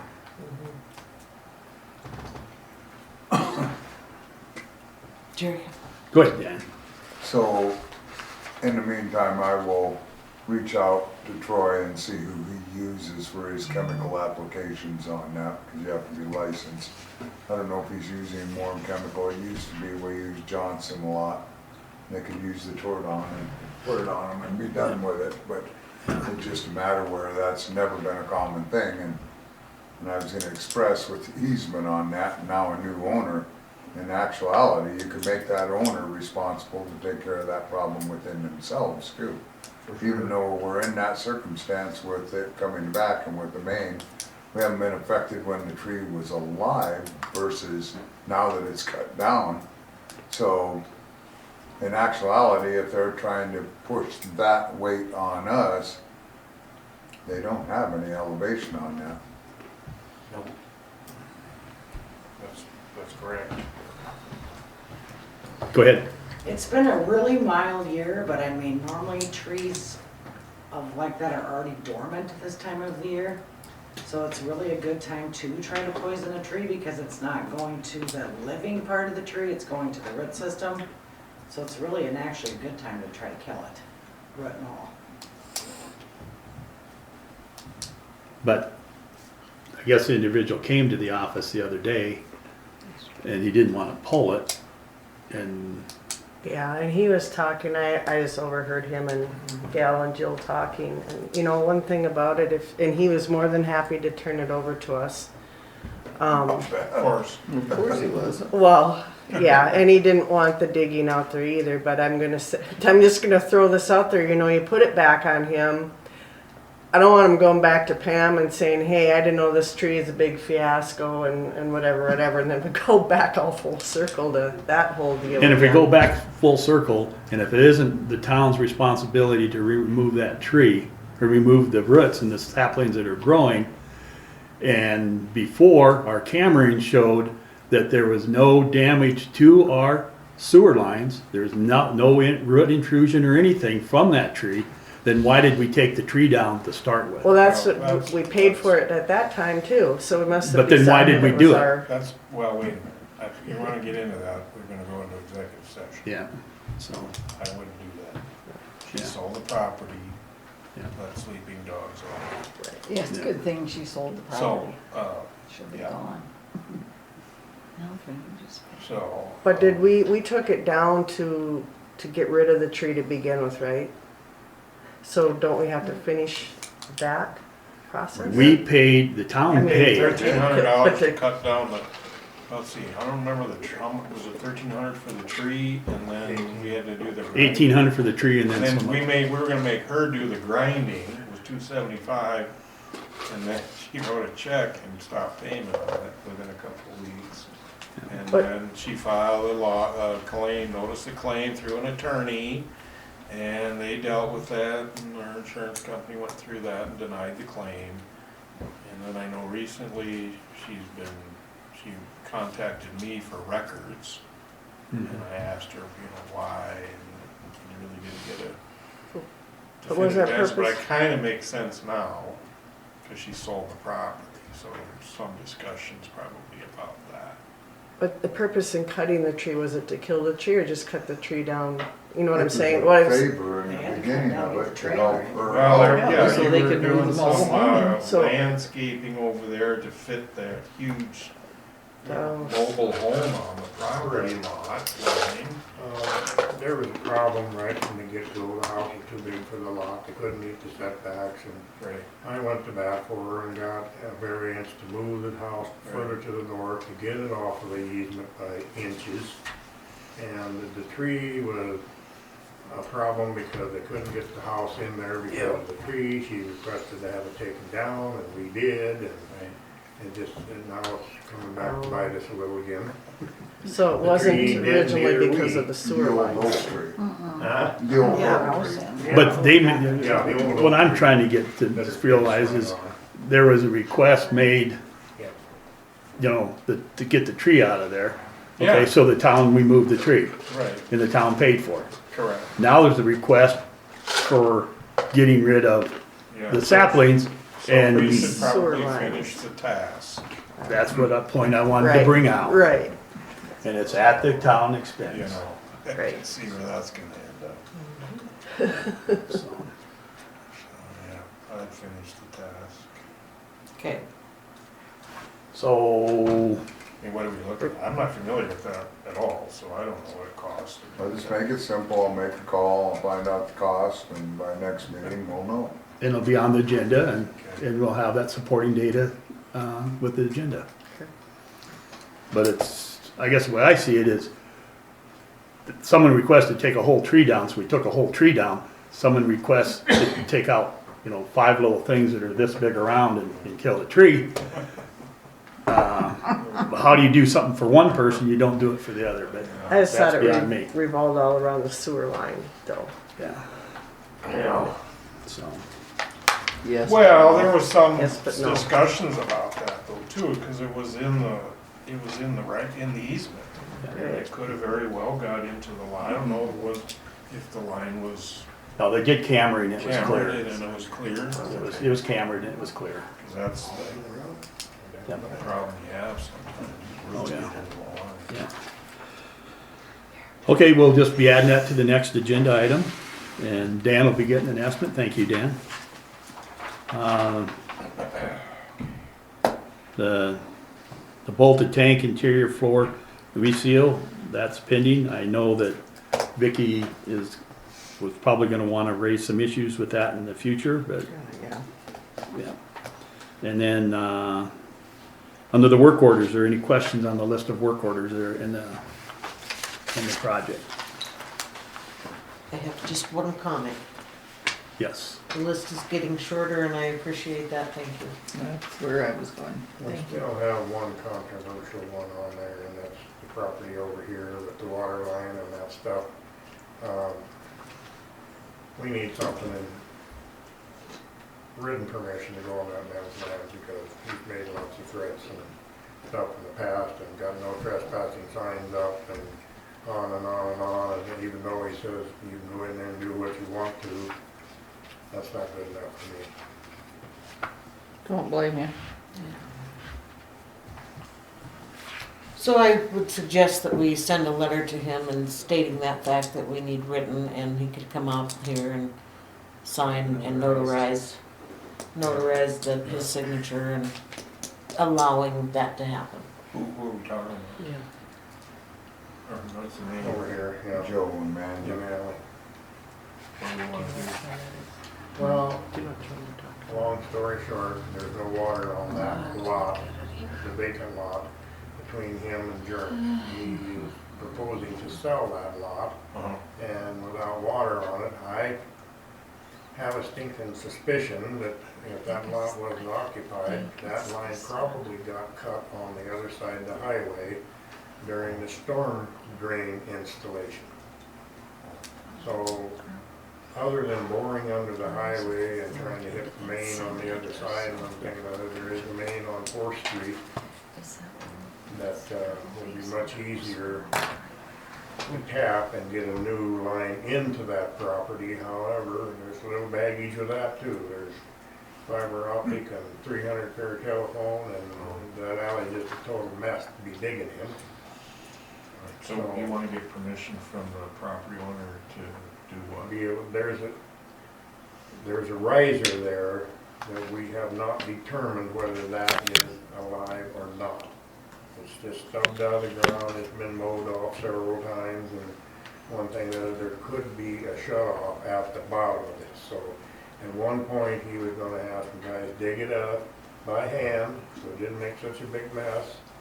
And I said, well, I sure as hell ain't gonna dig it up by hand, so that's gonna involve equipment and the other Chuck, and there's a huge feud there, so we just need to have written permission to get on the property Okay. and explore to see if that actually is still connected or not. And if it isn't, then there's gonna be a situation that we're gonna have to replace that line somewhere along the line. Go ahead, Don. Well, it needs, because he made the statement too, also when he was here, he didn't care how the cleanup was, so we need to have that on. It's in the minutes, but it's in, Yeah, this, but we still need to have it. Yeah. there was a motion made. Yeah. Okay. There was, I thought so. there was a motion made and approved that the town, being it happened under the stormwater deal, upgrade, most likely that the town would look at seeing what needed to be done. And at the time, he said, yeah, you could go on there, but I think a letter like everybody's saying would probably be good, so.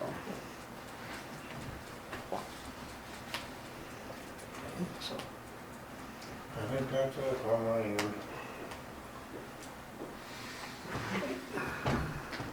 REA's gonna be installing some power on these lots down here tomorrow, so if anybody's curious what all the digging is, but the permits are in place, so.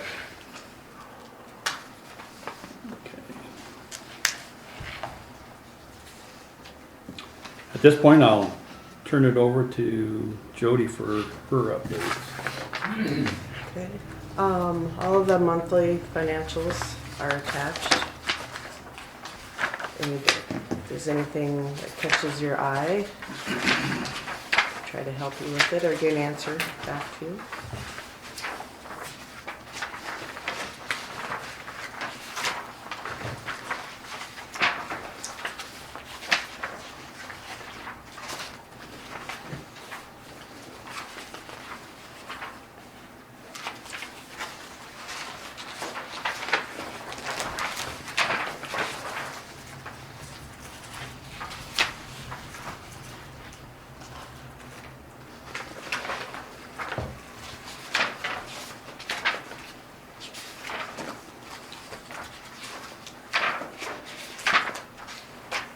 Good, okay.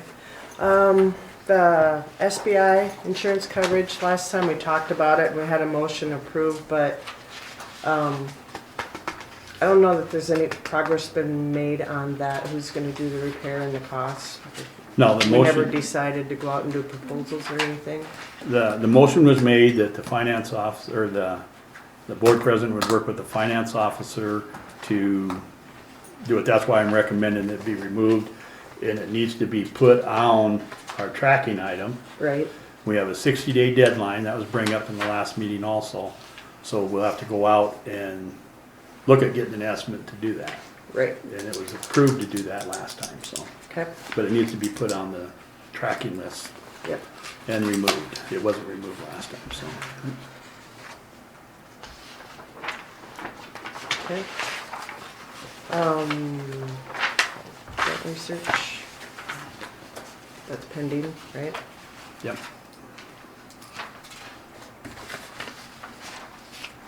Tracking issues, anything more on that? Other than that, okay. Yeah. There was, so I got an email a couple weeks ago that they wanted to do an audit in January. And it's from 2022, I believe it Yep, was. yep. And so I wrote a reply back to the gentleman, and I just asked if we could push that off since I was new to the office. Gail's gonna be gone. And he actually replied back and said that we could do a 2-year audit. So it'd be 2022 and 2023. And it could be done this spring. In the spring of '24. Price of 1 year. Well, I didn't ask him that. But it's for this, the actual work would be done in the spring of '24. Before we go into any further discussion on it, we need to, I request a motion to move to a 2-year audit, 2022, 2023, and it'd be done in the spring of '24. I'll make that. Motion made by Vicky, seconded by Sure. Donna, or Linda. Linda. And open for discussion, go ahead, Dan. The only thing when we were in our federal and state loans, we had to do yearly. So I wasn't aware of that we could go 2 years.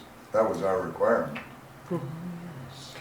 It just says, I could read what he said, and this has been. Well, I've read. Doesn't matter. Oh, you did, Doesn't okay. matter. But that's Or why I does it? say, when we had the USDA Yeah, and everything, we had DA and R, yeah. that was a requirement of the loans that we did Oh. an annual. Gotcha. That's right. Good You know, memory, so I don't Dan. understand how we can go 2 years. No, that's why it came up, she bring it up, we put it on here, we discuss it, and then we move forward, so. The federal is the worst, but Yeah. the state also But- required. Okay. But he's gonna do them both at the same time, and you'll have them done in 2024, right? Yeah, So aren't we still in compliance then, even though, I mean, we have an annual, he's gonna do one for 2022, so yeah, that's annual, and then 2023. 2023 will be done And earlier. that's a separate one. True. You know? He's not combining 2 years. So I think we're probably okay there. He's gonna do it in 2024. I'm surprised he's just getting around to 2022. I believe he's behind. Yes, Okay. and that's maybe why he's willing to Yeah. do Has he that. done an audit for us Yes. for 2021? Uh-huh. Okay, so he's behind. I know he's an elderly gentleman. Yeah. But I think I think that's, the intent here is to have it done every year, and you're gonna have that anyway. Because Casey was always a year behind. So, but he's gonna, I don't think I'd have a problem with that, is he's gonna do them both at the same time and have them in 2024. I'd be more concerned about not having 2022 done for the federal loans, if that was the Yeah. case, you know. But what it looks like would happen is that the 2023 is gonna be done earlier than, because it's gonna be started this spring instead of waiting until next January to start the 2023. Yeah, we'll have it done sooner, Yes, and then we should be back on track. yeah, So I'll just do that. thanks for your input. Any further discussion? The motion was request a motion to move to a two-year audit and do 2022 and 20, maybe that's the way I'm wording it, might be different, but just to do 2022 and 2023, For this year, these This 2 years year. only. yeah, for right now, yeah. And the motion was made by Vicky, seconded by Linda. We had discussion. All in favor say aye. Aye. All opposed say the same. Motion carries. Just for information, there were 2 computers that were purchased. That approval was for the need for computers was almost a year and a half ago, and they just never ever got purchased. The computer we got now is failing fast. Sometimes it comes back up, every time it has, but who knows, so that's just information. They'll be looking at, they have a contractor coming out to install them, correct? Yes, on Thursday.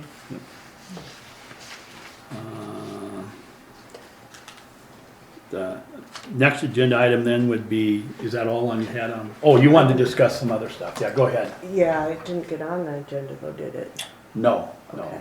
we can discuss it though. Okay, I just was bringing up, we're trying to hire another part-time finance person. And I guess it's kind of the nature of the job, with it, we follow the government holidays, and the job is going to be pushing both of us towards the 30 hours. We're gonna be on the higher end of the hours versus the lower end of the hours. And so I had asked about, if it would be possible to maybe get a prorated or half rate holiday pay, because of those required days we have to take off, do kind of take a chunk out of what we have going on.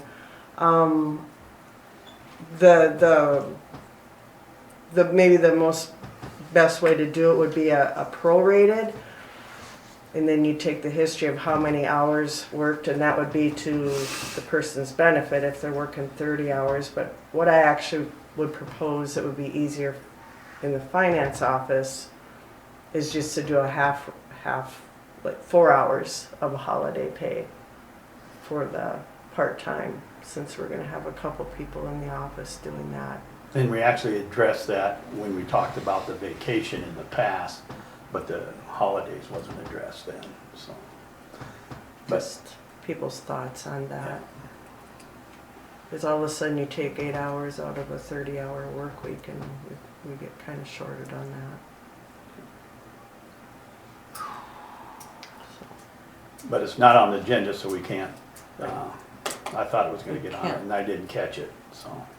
Can't So we vote. can't vote on it, No but it's just, discussion. It's a valid point, yeah. very valid point. And it was brought up and discussed on, not this particularly, but, you know, as far as, did half on vacation time in the other ordinance, so, but it'll have to be brought up, just something for people to think on. Yep. It can be brought up and put on the next agenda, and then the whole discussion and decision can be made then. She just wanted to let people know about it, so. And so that'll go on to the next agenda then. Okay, That's it. alrighty, thank you. Old business, I know that there's a set of letters.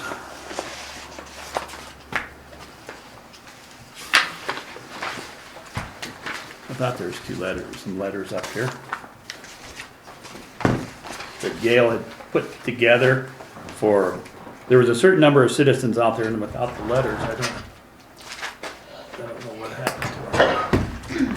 Is that these?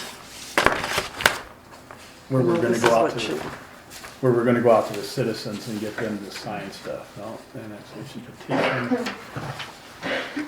There's an annexation It's all folder. kind of. Yeah, it's all in the folder, but anyway, Voluntary annexation. yeah, the voluntary annexation, then there's, Right. Sitting there for a long time. it's been sitting for a long time, and I requested that action be taken, so Gail, Yeah. put together some letters, and they need to be, They need to come in and sign their voluntary petitions. and so, and it's all been approved to go ahead and do that, I'm just trying to resurrect it to get it done. And so, we got the letters, we got them printed out, so we'll just have to request them to do it.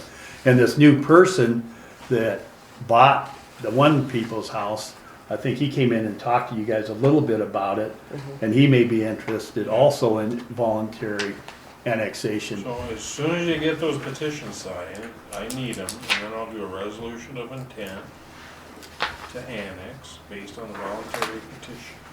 And we'll set it for public hearing. Jerry? Decide if that's what No, the he's town talking. wants to do. I know. I'm just looking to see the number here. We got 1, 2, I mean, are they individual property owners? 3, They want their own individual lots. It's not a big area. no, Where we need 3/4 of I all believe right now there's 3. Go ahead, Linda. I thought of this the other day.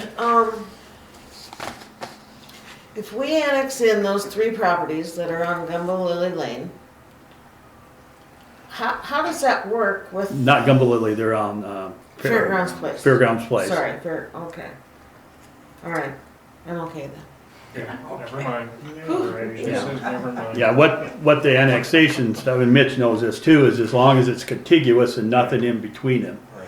it can be done, and if it's a street that's in between them, they're still considered contiguous. Because of the fact that the town doesn't own the right of way. Yeah. If you vacated that right of way, or street, the property owner would own halfway to the middle. So they're still contiguous, so. Well, at one time, we had a couple of them that were very interested out Gumbo Lily too. But they weren't contiguous the way I So understood. so it can't be done. Can't be done. Right, okay, gotcha. That's good. And so, they got these up ready, they'll be getting a hold of the people, ask them if they're still interested, come in and sign them, like you said. There's one individual that's looking at it, he wanted to go and talk with, the Warners, their next door neighbors, before he decides whether he wants on it. but that would make 4. But, these people wanted it. It's been on the agenda a long time, since before me, and it's Before me. and it's 6 months since I took over board. I want it done. I just wanted to make sure we got it out to them before the end of the year and show them we're taking action on it, so. So how many properties are on that road? There's 7 or 8 properties there, but just 3 of them are, well, maybe potentially 4. 4, yeah. Okay. Put that back in her pocket. Yeah. Well, maybe there was another one. No, I think there's only, Then we're there's gonna only take 3 them or all. 4. Okay. What's that? It's over 50%, we can. Well, if you're doing an involuntary, then it's based on a formula. But these are voluntary. The voluntary ones won't apply to the involuntary. In other words, They're already that part of word it. I'm looking Right. for. God dang it. You're reducing the number. It would be better if you could include the people who actually want to participate, and include all them, and if you wanted to do more. Mhm. But involuntary annexations are always, No messy. We yeah, know. you gotta do studies and all that. And we got people who wanna come into the community who will bring more property taxes to us and benefit them also with lower rates. You know, they've been wanting to do it, and we just need to have it done, so, all right. That's their right, if they want to do that. And then you guys can decide if you want to let them in. Anyway, yep, I'll shut up. Thank you, Mitch. You're shutting up? No, for your input. So, Headwater Economics, earlier last week, Headwater Economics, Hermosa connects. Sorry, I missed that in new stuff. Go ahead. Item B on 15, Hermosa Connects, go ahead. Just a reminder that we have our meetings still every second Tuesday, or I'm sorry, second Monday of the month. So our next meeting will be in January. And we also are still planning our mixer. So thank you again for the town's support on that first mixer, so that we can hopefully make that a big success and get a lot more business networking going on for the town. Let's see what else. We just wrapped up our Christmas decorating contest, judging and everything, so that's finished up. And let's see what else. There's something else, because we're busy.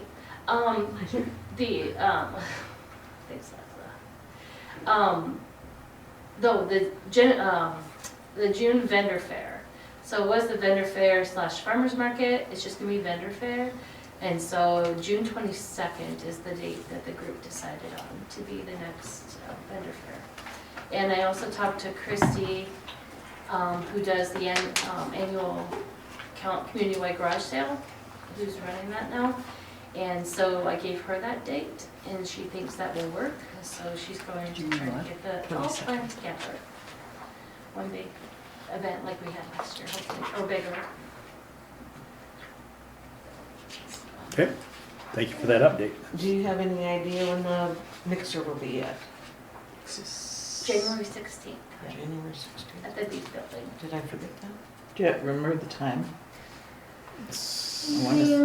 Ish. I know there's gonna be. If we look in the meeting minutes, it was Yeah. a 5 to minimum. 7, I think. That's what I'm thinking Yeah, I it was, don't know yeah. off the top of my head, but I know Ally Van Civic does all the marketing and promoting for Hermosa Connect, so she'll get that stuff out. But I know the committee head was wrapping up the final preparations and stuff. Thank you. Yes. Okay, Headwaters Economics. Linda's been very involved with that. Joan called and said she couldn't be at the meeting tonight. I'll kind of give an update. Early last week, Headwaters and KLJ had a productive meeting. And again, KLJ is contracted for this underneath, and the contract is being paid for it by Headwaters Economics. The only thing that we'll be paying is the city review of what they're gonna put together, so. But they talked with Jim and Blair of the Office of Emergency Management Office. They confirmed there's some questions about whether we could have multiple projects. Cause Elmer proposed multiple projects. They said, yeah, we could go ahead and do multiple projects to get it. They got a list of tasks that will be done within this here. There's gonna be a feasibility study. There'll be a conceptual development of preferred alternatives. There'll be a due diligence, kind of a desktop NEPA clearance, and then the design will all be part of that. There's some, in order to get that accomplished, they came up with a Headwaters Economics point of contact came up with some deadlines that we needed to get done. They put together a Google Drive. This is under Jill, Jerry, and Joan. Work with Blair at the state to give Dina, and that's already been done. Dina and Bridget has already have access to our FEMA Go. That's been done. Letter of support, that'll be coming from Headwaters Economics, but when they get that letter of support down, then we'll have to have it signed by us. Again, KLJ and Headwaters are putting together the application. We'll have a chance to review it on the Google Drive. Then KLJ will upload it to the FEMA Go on the 1st of, the 3rd day of January 24. And then one of the deals that will be later on the agenda item, there's a motion where we have to have a resolution to come up with the person who is the point of contact for, there's actually the signs and gives the go-ahead to FEMA to go ahead and do the work and submit the grant, submit the request for the grant. So that's kind of the status of that. Anderson Engineering, that's pending. I think the cameraing for the office is pending. Item 16E, I think that's been taken care of. It was moved forward. Item number F, this was addressed in the last meeting. It will be later on removed, request to be removed from the agenda. It's still pending, looking at the Lone Coyote development in Carriage Hills. We'll be sending that to KLJ under their staff report deal. That hasn't been done yet, so that's still pending. Item number H, request Jody to do the second reading of the supplemental ordinance. Okay. Ordinance, is it just a heading you have to read? Yeah. Okay. Well, on budgets, I always like to Read the whole whole. thing. Okay. Ordinance number 2.075A, the supplemental 2023 appropriations ordinance. Be it ordained by the town of Hermosa that the following sum is supplementally appropriated to meet the obligations of the municipality. The board allocates and appropriates an additional $81,573 to the original 2023 budget ordinance as follows. 4115 contingency, $200. 4130 elections, $360. 4140 finance is $6,000. 4141 professional fees, expense for attorney, $5,200. 4196 professional fees, expense engineer, $10,000. Total appropriations, $21,760. Source of funding, unassigned fund balance is $21,760. Source of funding, 301 debt service, $59,813. Total appropriations, $81,573. Okay, with that second reading being done, I request a motion to approve the 2023 supplemental ordinance. Motion made by Vicky. Do I have a second? Sure. By Linda. Any further discussion? All in favor say aye. Aye. All opposed, say same. Motion carries. Town office, parking on the lower level, that's pending. I know that Linda did bring up about maybe putting some parking down there. There's further discussion on that maybe backing out onto the avenue might not be the good thing to do, so, you know. However, he did send us the request form, access form for that. And we did the measuring and kind of did a plan out for it. And,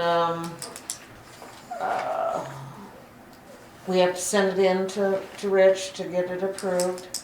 He thought it would probably be approved because he understands the need for it. Oh, good. However, it is a great expense because we would have to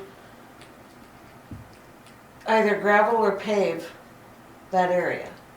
If it's handicapped, it'd almost have to be asphalt or paved. Asphalt or paved, right. So then you're looking at the fact that we have a water line right there, valve right there. And that can always be And recessed. that could be handled. But it is a great expense. And so at this point, and we only have a year from the time of approval to get the project done. And the girls actually came up with a cheaper alternative to possibly make this office work better. Temporarily. And so, you know, to save that money, if they're willing to try this other setup, you know, and save the town some money, see if it works, I think we should try that first.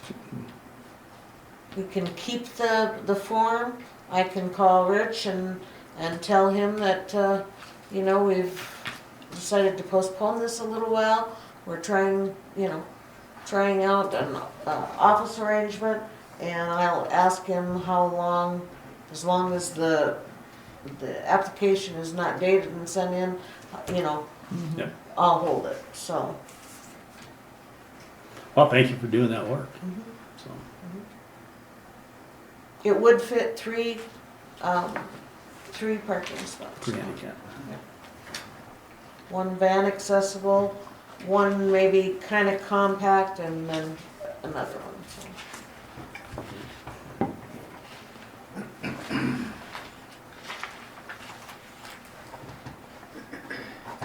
So with that, I just request a motion to remove the town office parking / lower level, remove that from the agenda, table it, and put it on our tracking item to track it for a time in the future. I'll make that.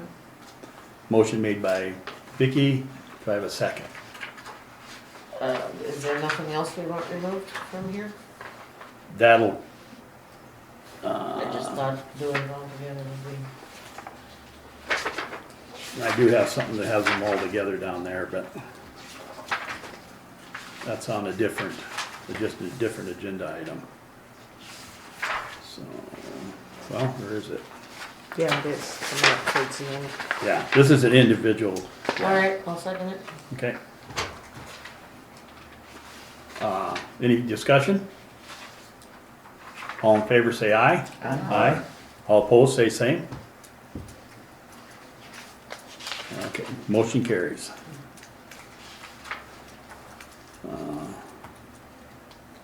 And the next item too, this was addressed in the last meeting and will require to be removed later on, and that'll be requested.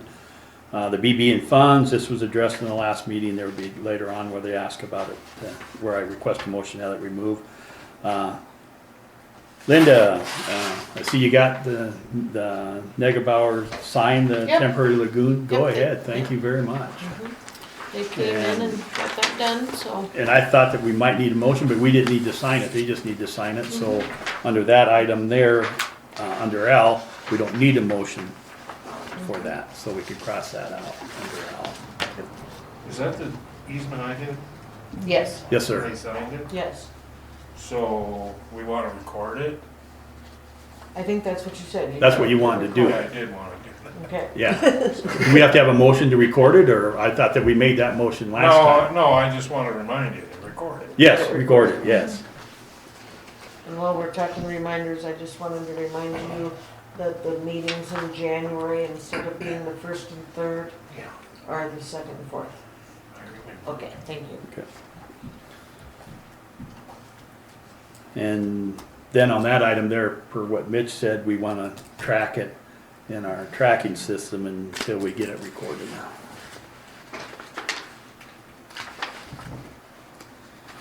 Thanks, Linda, for doing a very good job on the parking and the Negabauer sign, and I sure appreciate that. Next item on the agenda is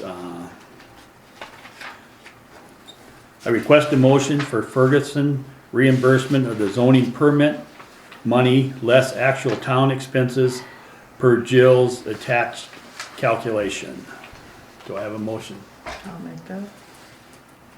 Motion made by Vicky. Do I have a second? I'll second it. I'll start the discussion.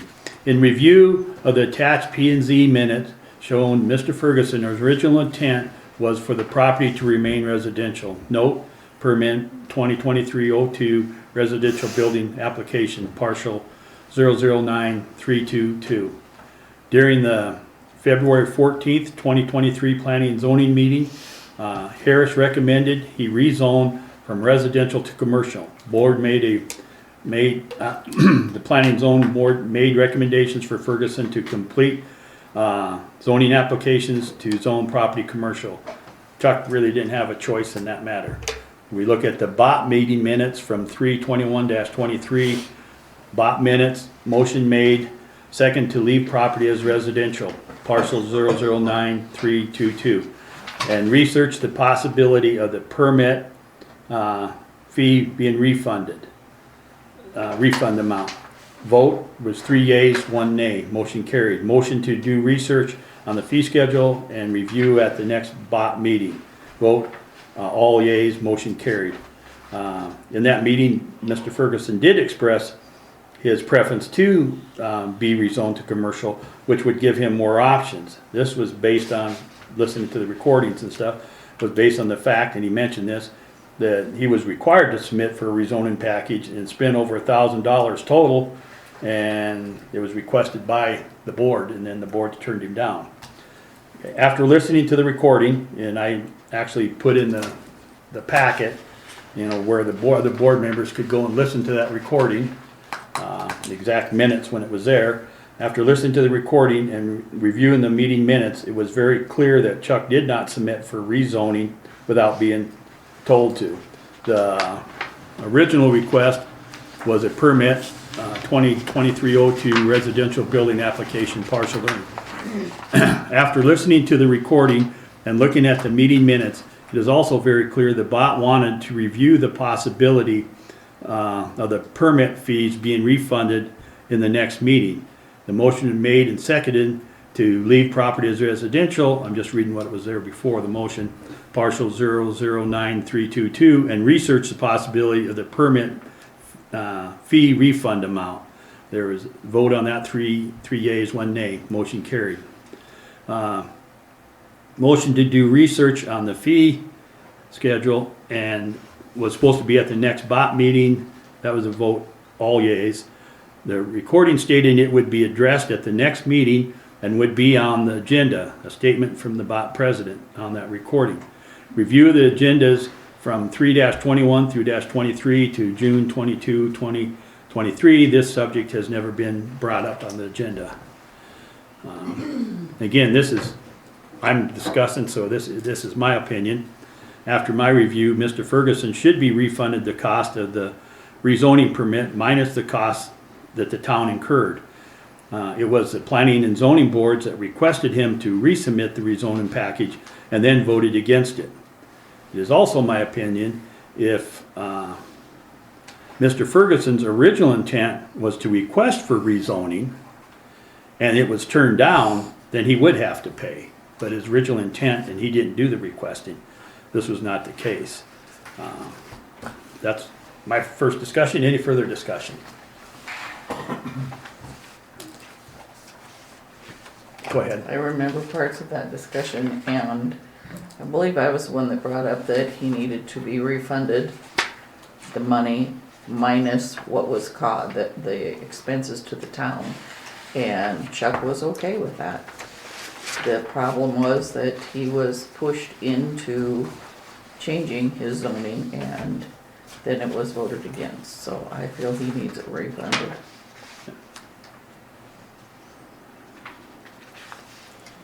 Any further discussion?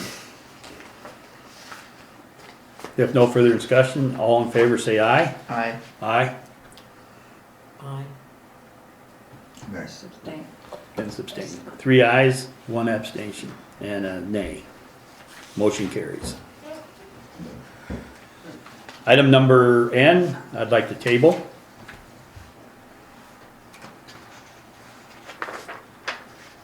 Item, Why is that? what's that? Why is that?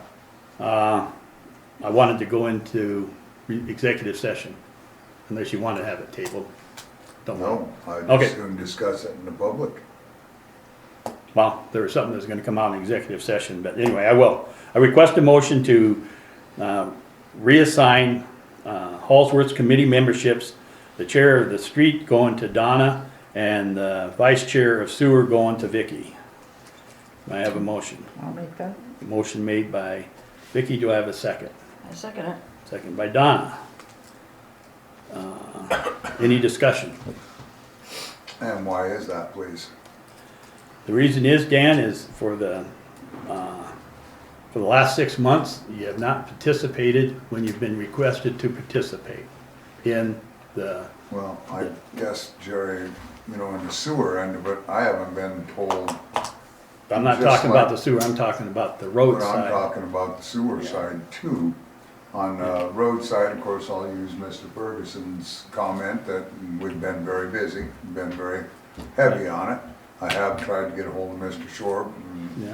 we haven't connected. I have done the completion of the road issue we had down by Dollar General, and That was and under contract. compiling a That was list under contract. on everything that we need to do in town, and I'll have that completed by next meeting, but that, I guess, will be a changed situation, but You're As far as compiling what needs to be done. As the Correct. as a deputy chair to that, I requested that we do it together. In your comment in the meeting, we have meeting minutes, you said you're not gonna do it with me, and you said that I could do it with Chuck. correct. And so you On went the out and did it issues on your that you were own. gonna look at, correct. Yeah, But I was gonna give you my list of what I thought needed to be done and how it needed to be compiled too, yeah, but no. sewer wise, as far as that goes, I've never been informed of anything. Have you asked? I And, have. well, And one of the I things asked I've been keeping Linda 100% on the sewer, and I asked that she brief you. She's the chair, you're the deputy. So, you know, Yeah. I see where it's going and I understand, and Yeah. let the feelings be and let the vote happen. That'll be just fine. Go ahead, Linda. Part of that is my fault, Jerry. The sewer part's my fault. I did not contact Dan. I truly thought that Vicky was my vice. And I guess I didn't contact her very much either, but we did talk a couple of times. Yeah, And on in it. general. In general, and I was under the assumption, which I shouldn't do, that you had been keeping her informed, and so. I've kept Vicky informed. Any email that I send to anybody, I put a CC to her. Yeah. Even on sewer, even on Yes, law I enforcement, understand. because she is the vice. Yes, I So understand she's that. been informed. But as far as, that was my fault that I did not contact Dan. And when I realized this a week or two ago, I called Dan and apologized to him. I said, Dan, I did not know. I honestly did not know that you were the vice, and I'm sorry. And so, that one's my fault. I apologize to everyone over that. That was me. So I would request that you not take him off of sewer. The roads has nothing to do with me, but sewer does have to do with me, and Is that a substitute motion? if it needs to be. You need to make a substitute motion. Okay, I'd like to make the substitute motion. Second is to not remove him from sewer. Correct. Okay. If he is willing. Oh, I'm fine. On the discussion, any further discussion from you, Dan? No, I'm good. Okay, and I get 2 chances to discuss just like everybody else does. And one of the things I'll bring up again is there's meeting minutes and there's recordings where we can go back, where I've requested that we get together and do things. Approval of the road. I sent you an email, you didn't even respond. We had another meeting, and your comment then was just do it yourself. When we wanted to accept Walter Street, when we wanted to go out and look at the roads together, you decided you didn't want to do it, and you did it on your own. We're trying to work as a committee, and if you can't work as a committee member, Dan, and then why should you be the head of the committee? Thank you. And that's my opinion, so. And that's all I get, is one vote, one opinion, Sure. so, okay. Any further discussion? Do I need a second on my? Oh, Yeah, there wasn't a second, I didn't No. know when you. Well, I- there wasn't a second, so. You could second it. No, I'm good. Okay. Okay.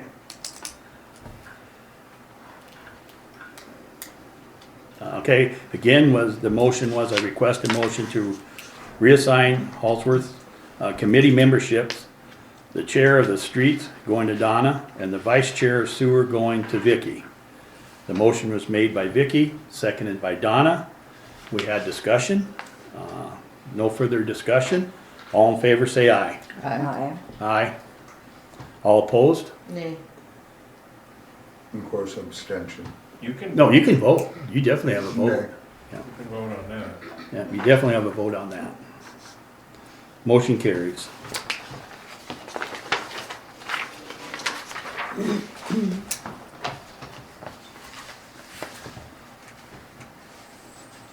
Black Hills Recovery Network. I request a motion for Black Hills Recovery Network, Inc.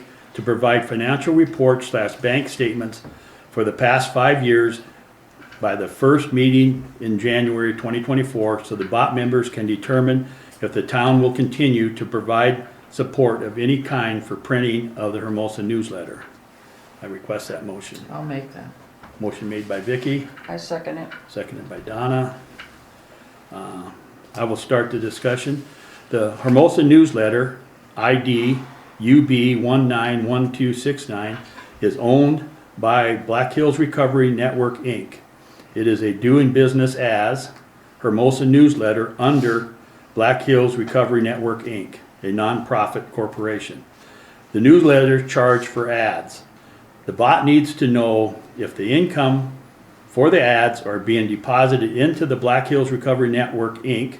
bank account, and also be able to see how those funds are distributed / spent from that account. Yeah, open for any further discussion. Go ahead. Those statements have been requested for no less than 5 years and never been brought in. That is really a major issue for me. Linda. She's brought him in twice. I've never seen them. I haven't seen bank statements. She brought you in the yearly financials that gets sent to the federal government, not the bank statements, I don't believe. Gail has them all. Not Gail. Never seen them. Gail's one of the people that wanted me to bring Not this Gail. up. Joan. Oh, yeah, but they have been brought in. Yeah. Twice they've been brought in. Can't I work. was sure it was even in a meeting one time that Joan brought it in and showed it. And read the report. And that wasn't even a year ago, within the last It was- year, I think. And Gail's one of them that wanted this brought up, and so I put it on the agenda. You shouldn't have no problem providing it.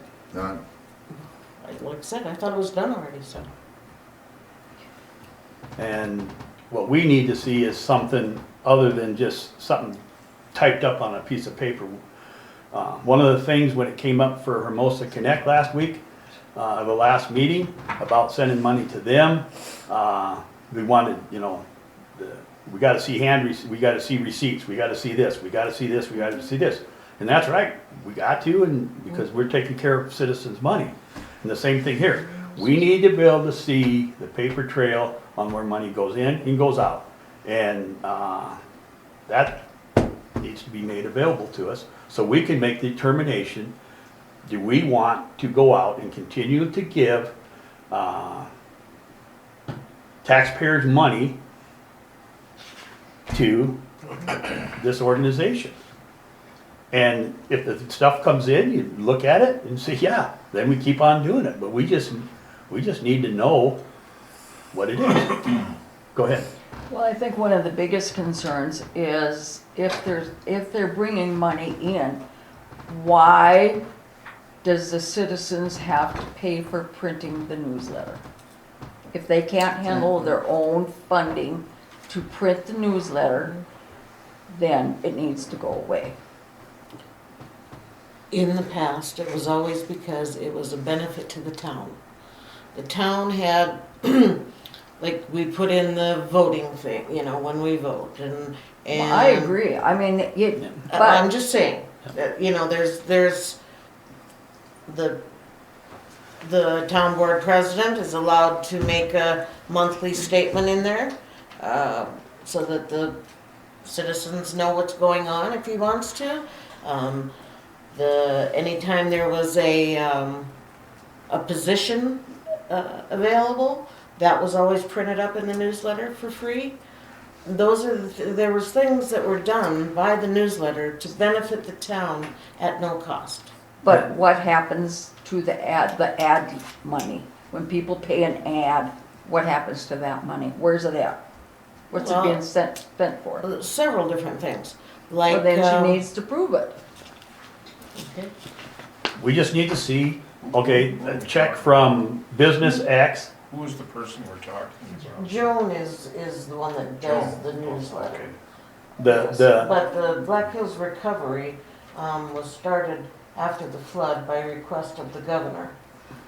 And, I don't need to know all. okay, all right. And Dan was the original creator. Linda is I've been the president. president for And many Joan is the years. treasurer and, Joan's and stuff. treasurer. I'm not questioning, I just wanna make sure that we are doing the right thing by giving you money. I'm not against giving the money, just like I support giving money to other nonprofits. But we just need to be able to see, is that money coming in, is it being right? In Hermosa, like in Hermosa Connects, there's a monthly statement. You can look in there and it says, this is what went into the bank, this is what came out of the bank, this is what the money was spent on. And we just wanna see that the federal laws are being followed. They are. And that's what we wanna see. Well, then, you know. And then should if be they are, able- we have no problem. You know, all we wanna do is just look. Go ahead. One of my issues is it is horribly biased, which has nothing to do with the money. However, when you're talking politics, when I was president of the board, I was never asked for an article. Never knew it even was an option. And this last time with the election, my understanding was there was not supposed to be political items put in there. And then there was a brochure put in there about all the people running for election, and it was printed on town paper, town time, etc. Was not supposed to be done that way, to my understanding. And I addressed Joan about the bias, and she said, well, yeah, it is bias. I started it, I edited, and I'm sorry if it's a I actually have an Hermosa- email from her stating that. if it's the Hermosa newsletter, then you need to follow the rules. Otherwise, and the editing portion of it, I mean, I have come to just a level of frustration beyond, because birthdays are, it seems like my birthday, Chuck's birthday, various people, they're inadvertently wrong.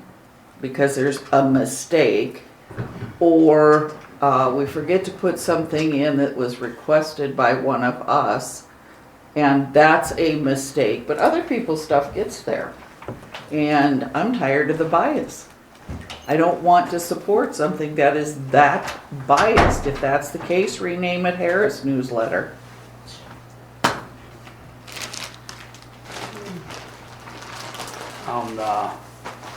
Again, and even in the bylaws, and you go back through and read your guys' bylaws, there's not supposed to be political stuff in it, but I'm not, well, all I'm asking is, we just wanna see, she has this money, 13 contributors, she charged, I don't know how much does she charge, I don't know what page.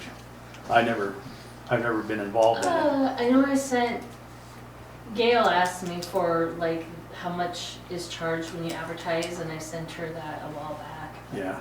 I don't remember, I haven't advertised in a long time. And the thing is, unless you pay her to advertise, and the BB&B money comes from certain types of businesses, and unless you pay her, you only get advertised what pays. And so that's not an overall framework there. And that's fine, but what we want to look at is the money that Joan has coming in, and that can be looked at by the number of people who have ads there, and is that money going in? Because there's strict rules on what do you call it, nonprofits, that how they go out, that money can't be distributed, but people can pay.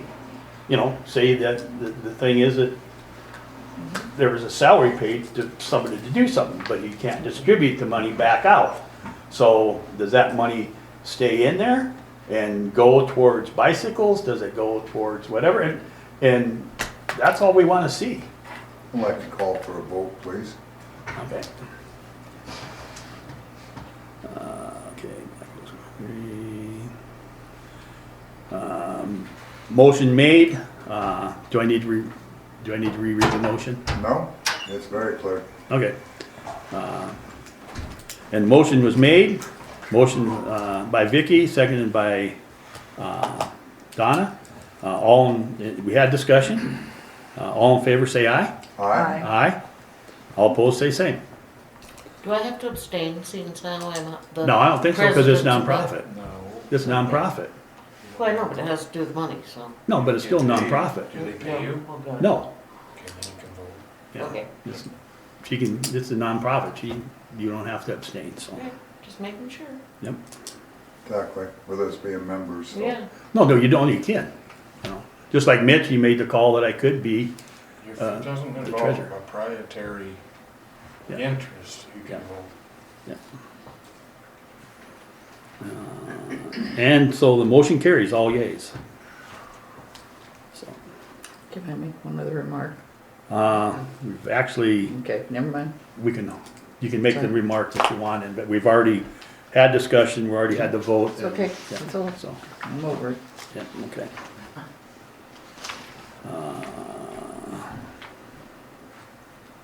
Another item that was brought up is equipment for doing locates. This is pending. I haven't seen anything where Chuck had got together any estimates and the type of equipment or the cost of the equipment, so that'll be left pending.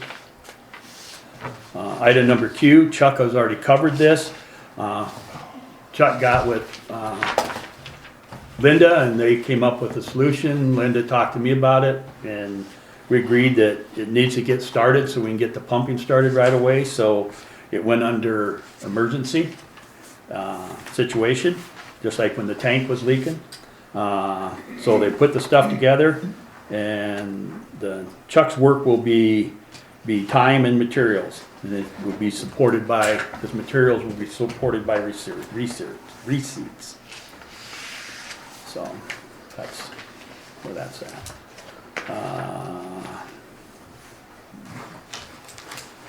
Rebuilding resilience, infrastructure, and companies. Discussion and designation of applicable agents, a resolution, appointment of the applicant agent. Jody, we do the reading of the resolution. Resolution 07-2023, Town of Hermosa, South Dakota, appointment of applicant agent for the Building Resilient Infrastructure and Communities, BRIC. Whereas the Town of Hermosa is submitting a BRIC application to the South Dakota Division of Emergency Management and the Federal Emergency Management Agency for the purpose of Hermosa flood mitigation scoping.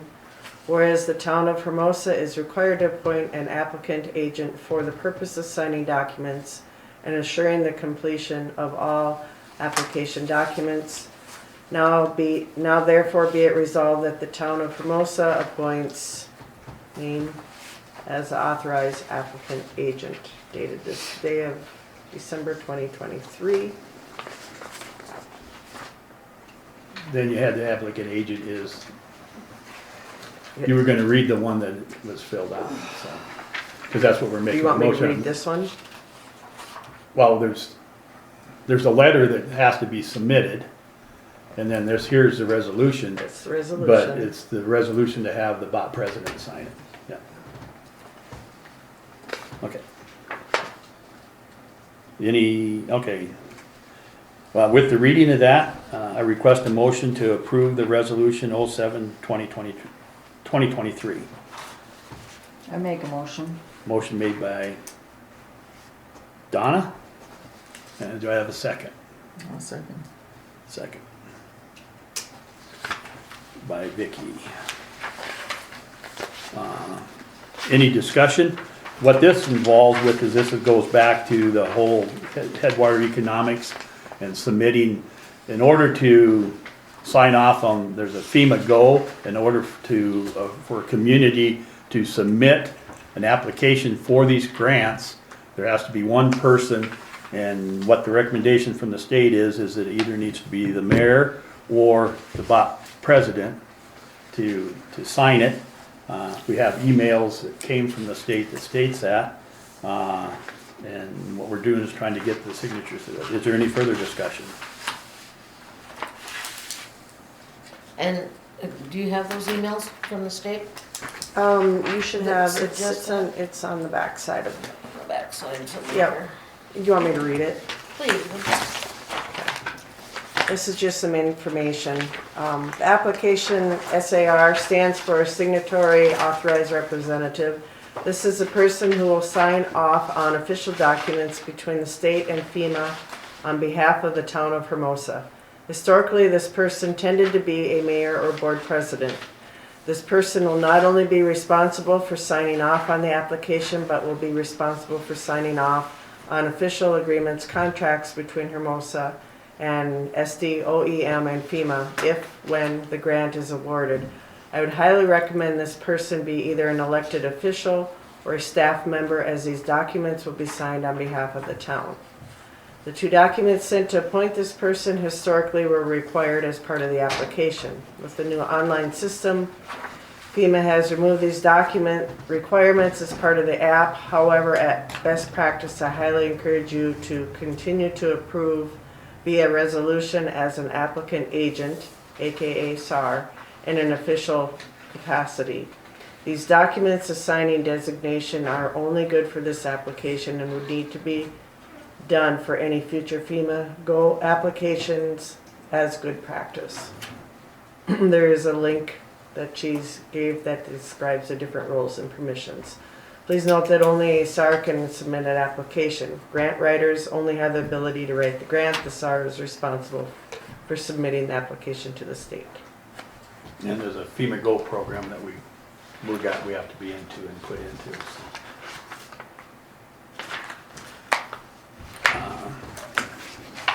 Go ahead. The only reason that I wanted that read was because it states in there the town board president.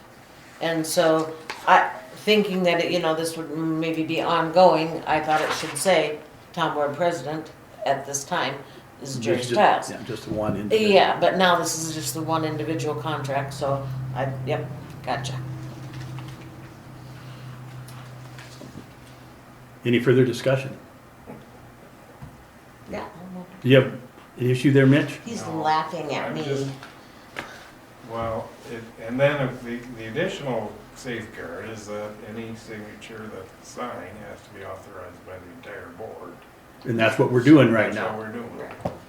And then in the future, but we're authorizing now what we're authorizing, and when we get this grant put together, because we're not gonna have a meeting before the 5th of, and I have to hit that button before then. Typically, it should be the board president, Yeah. in my opinion.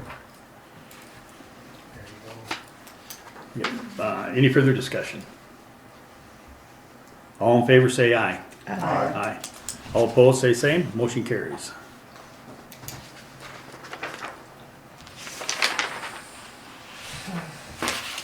Oh, buckets, really? Sorry. Next item on the agenda, is I request a motion to remove the following agenda items from the agenda. 16E. I've got to go back just to make sure we didn't want to keep on them on there.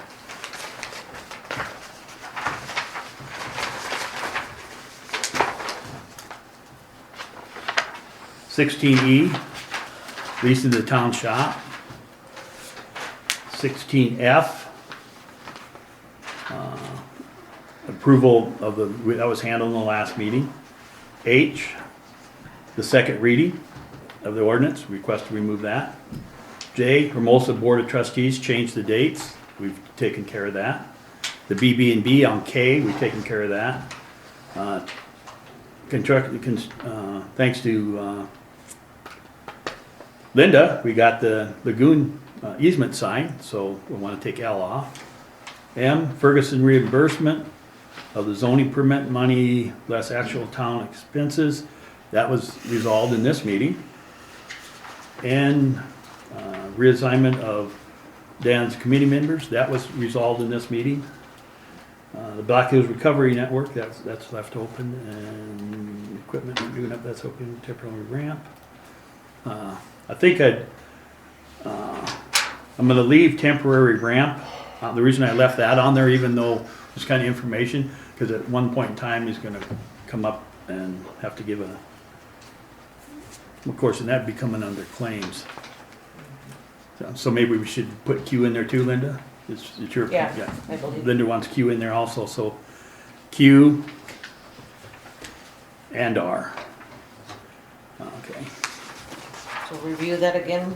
It was E, E, F, F. H, J, K, L, M, N, Q, and R. And that's how I said my alphabets when I was a kid. Okay. Crap. So, do I have a motion? I'll make a motion. Okay, motion made by Linda. Do I have a second? Second. Second by Vicky. Any further discussion? All in favor, say aye.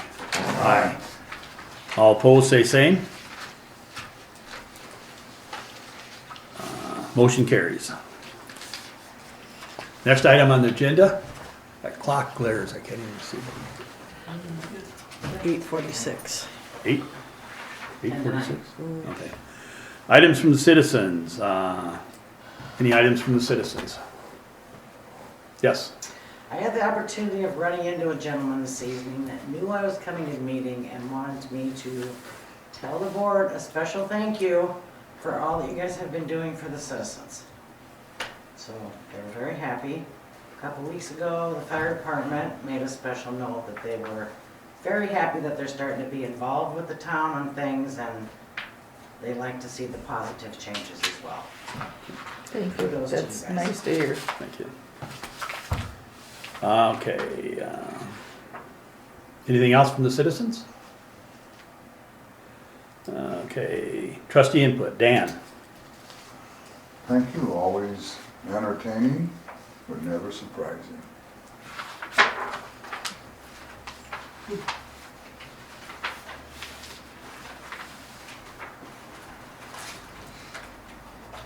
Okay, Donna. I don't have nothing. Okay. Linda. Everybody have a safe and wonderful, happy holiday, both of them coming up. I hope it's good for all and safe for all. And Vicky. I appreciate everything that was done tonight. A lot of thought goes into these meetings, a lot of work. I think everybody's working very hard for the most part. We just need some time to get it all put together and keep working on it. Moving ahead, step by step. Have a nice holiday, everybody. Enjoy, be happy, be merry. Okay. I thought I was gonna say make merry. No. Okay, my input, at the beginning of the meeting, I was gonna have request adopt of a special rule. I chose not to do that.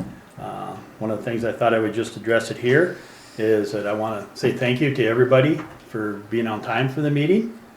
It is disruptive to the citizens, disrespectful to the citizens, the board members, and to the flag when members come in right at the time of when we're trying to do the Pledge of Allegiance, introducing people and stuff. So I just want to say a special thanks to everybody who came in on time. So, and thanks for the input from everybody. Everybody had good questions and they got answered or addressed, and appreciate Mitch. And with that, I'll say that's mine. And Motion to adjourn at 6:42. 6:42. 8:42. you almost gave me a record there, Dan. 42 minutes. Motion made by Dan. Do I have a second? Second. 8:49. 849. Second by Dan. All in favor, say aye. Aye. Thank you. Hey Mitch, We don't have an you burn your executive session? tongue. Yes, we do. Oh, we have an executive session? Yeah, we do. If you burn your tongue or you get heartburn, don't call me. What was that for? Well, you got, or, don't we? No. We already adjourned. We have Sorry, to no, we adjourn don't. for the, We're just we have to visiting adjourn about it anyway, afterwards. don't we? No, I was gonna go into executive session. But you did. I didn't. I didn't request a motion to do Told you that. not to do that anyway. What's that? I would have said, you don't need to do that. Yeah. Well, this was a total different subject. Oh, All right. I chose not to go there though. okay. It was a long day. Occasionally, see his mom and dad. Friends shop, but I see him over. So we're staying behind them. Well, you wanted to discuss those applicants. Okay. So, Mr. Stiles, would you give me a Ciao, ride? thank you. Bye, Yes. have a good evening. I got my car. You'll be able to get into it easily. What were? I don't know. Well, you might as, if you wanna take them home, take them home. Do you want to sign some of these papers that need to be signed here now, or? Yeah, I can do that. Well, Brady wouldn't eat one this morning, so I says, take them up to the I don't office. see any. I See need if you, anybody up there I will need eat you, 'em. Vicky, to sign my Oh, you're my Mylar. I don't think, any of these look like they have to be notarized. No, but that one, Vicky's Yeah, that's- signature doesn't need to be notarized. And there- She needs to have it signed so I can take There's it. a special, Yeah. thing for that. So that, and these claims need to be signed, and then you guys wanted to talk about these They're not applicants. mine. I was just cleaning. What I wanted to do is go over You can have my that little, back. I was my, just cleaning it up, that's all. my It presentation had hot for glue the, everywhere. And I had copies, you wanted copies. I lost them. Let's see. not only that, I thought these were handed out, but they were not.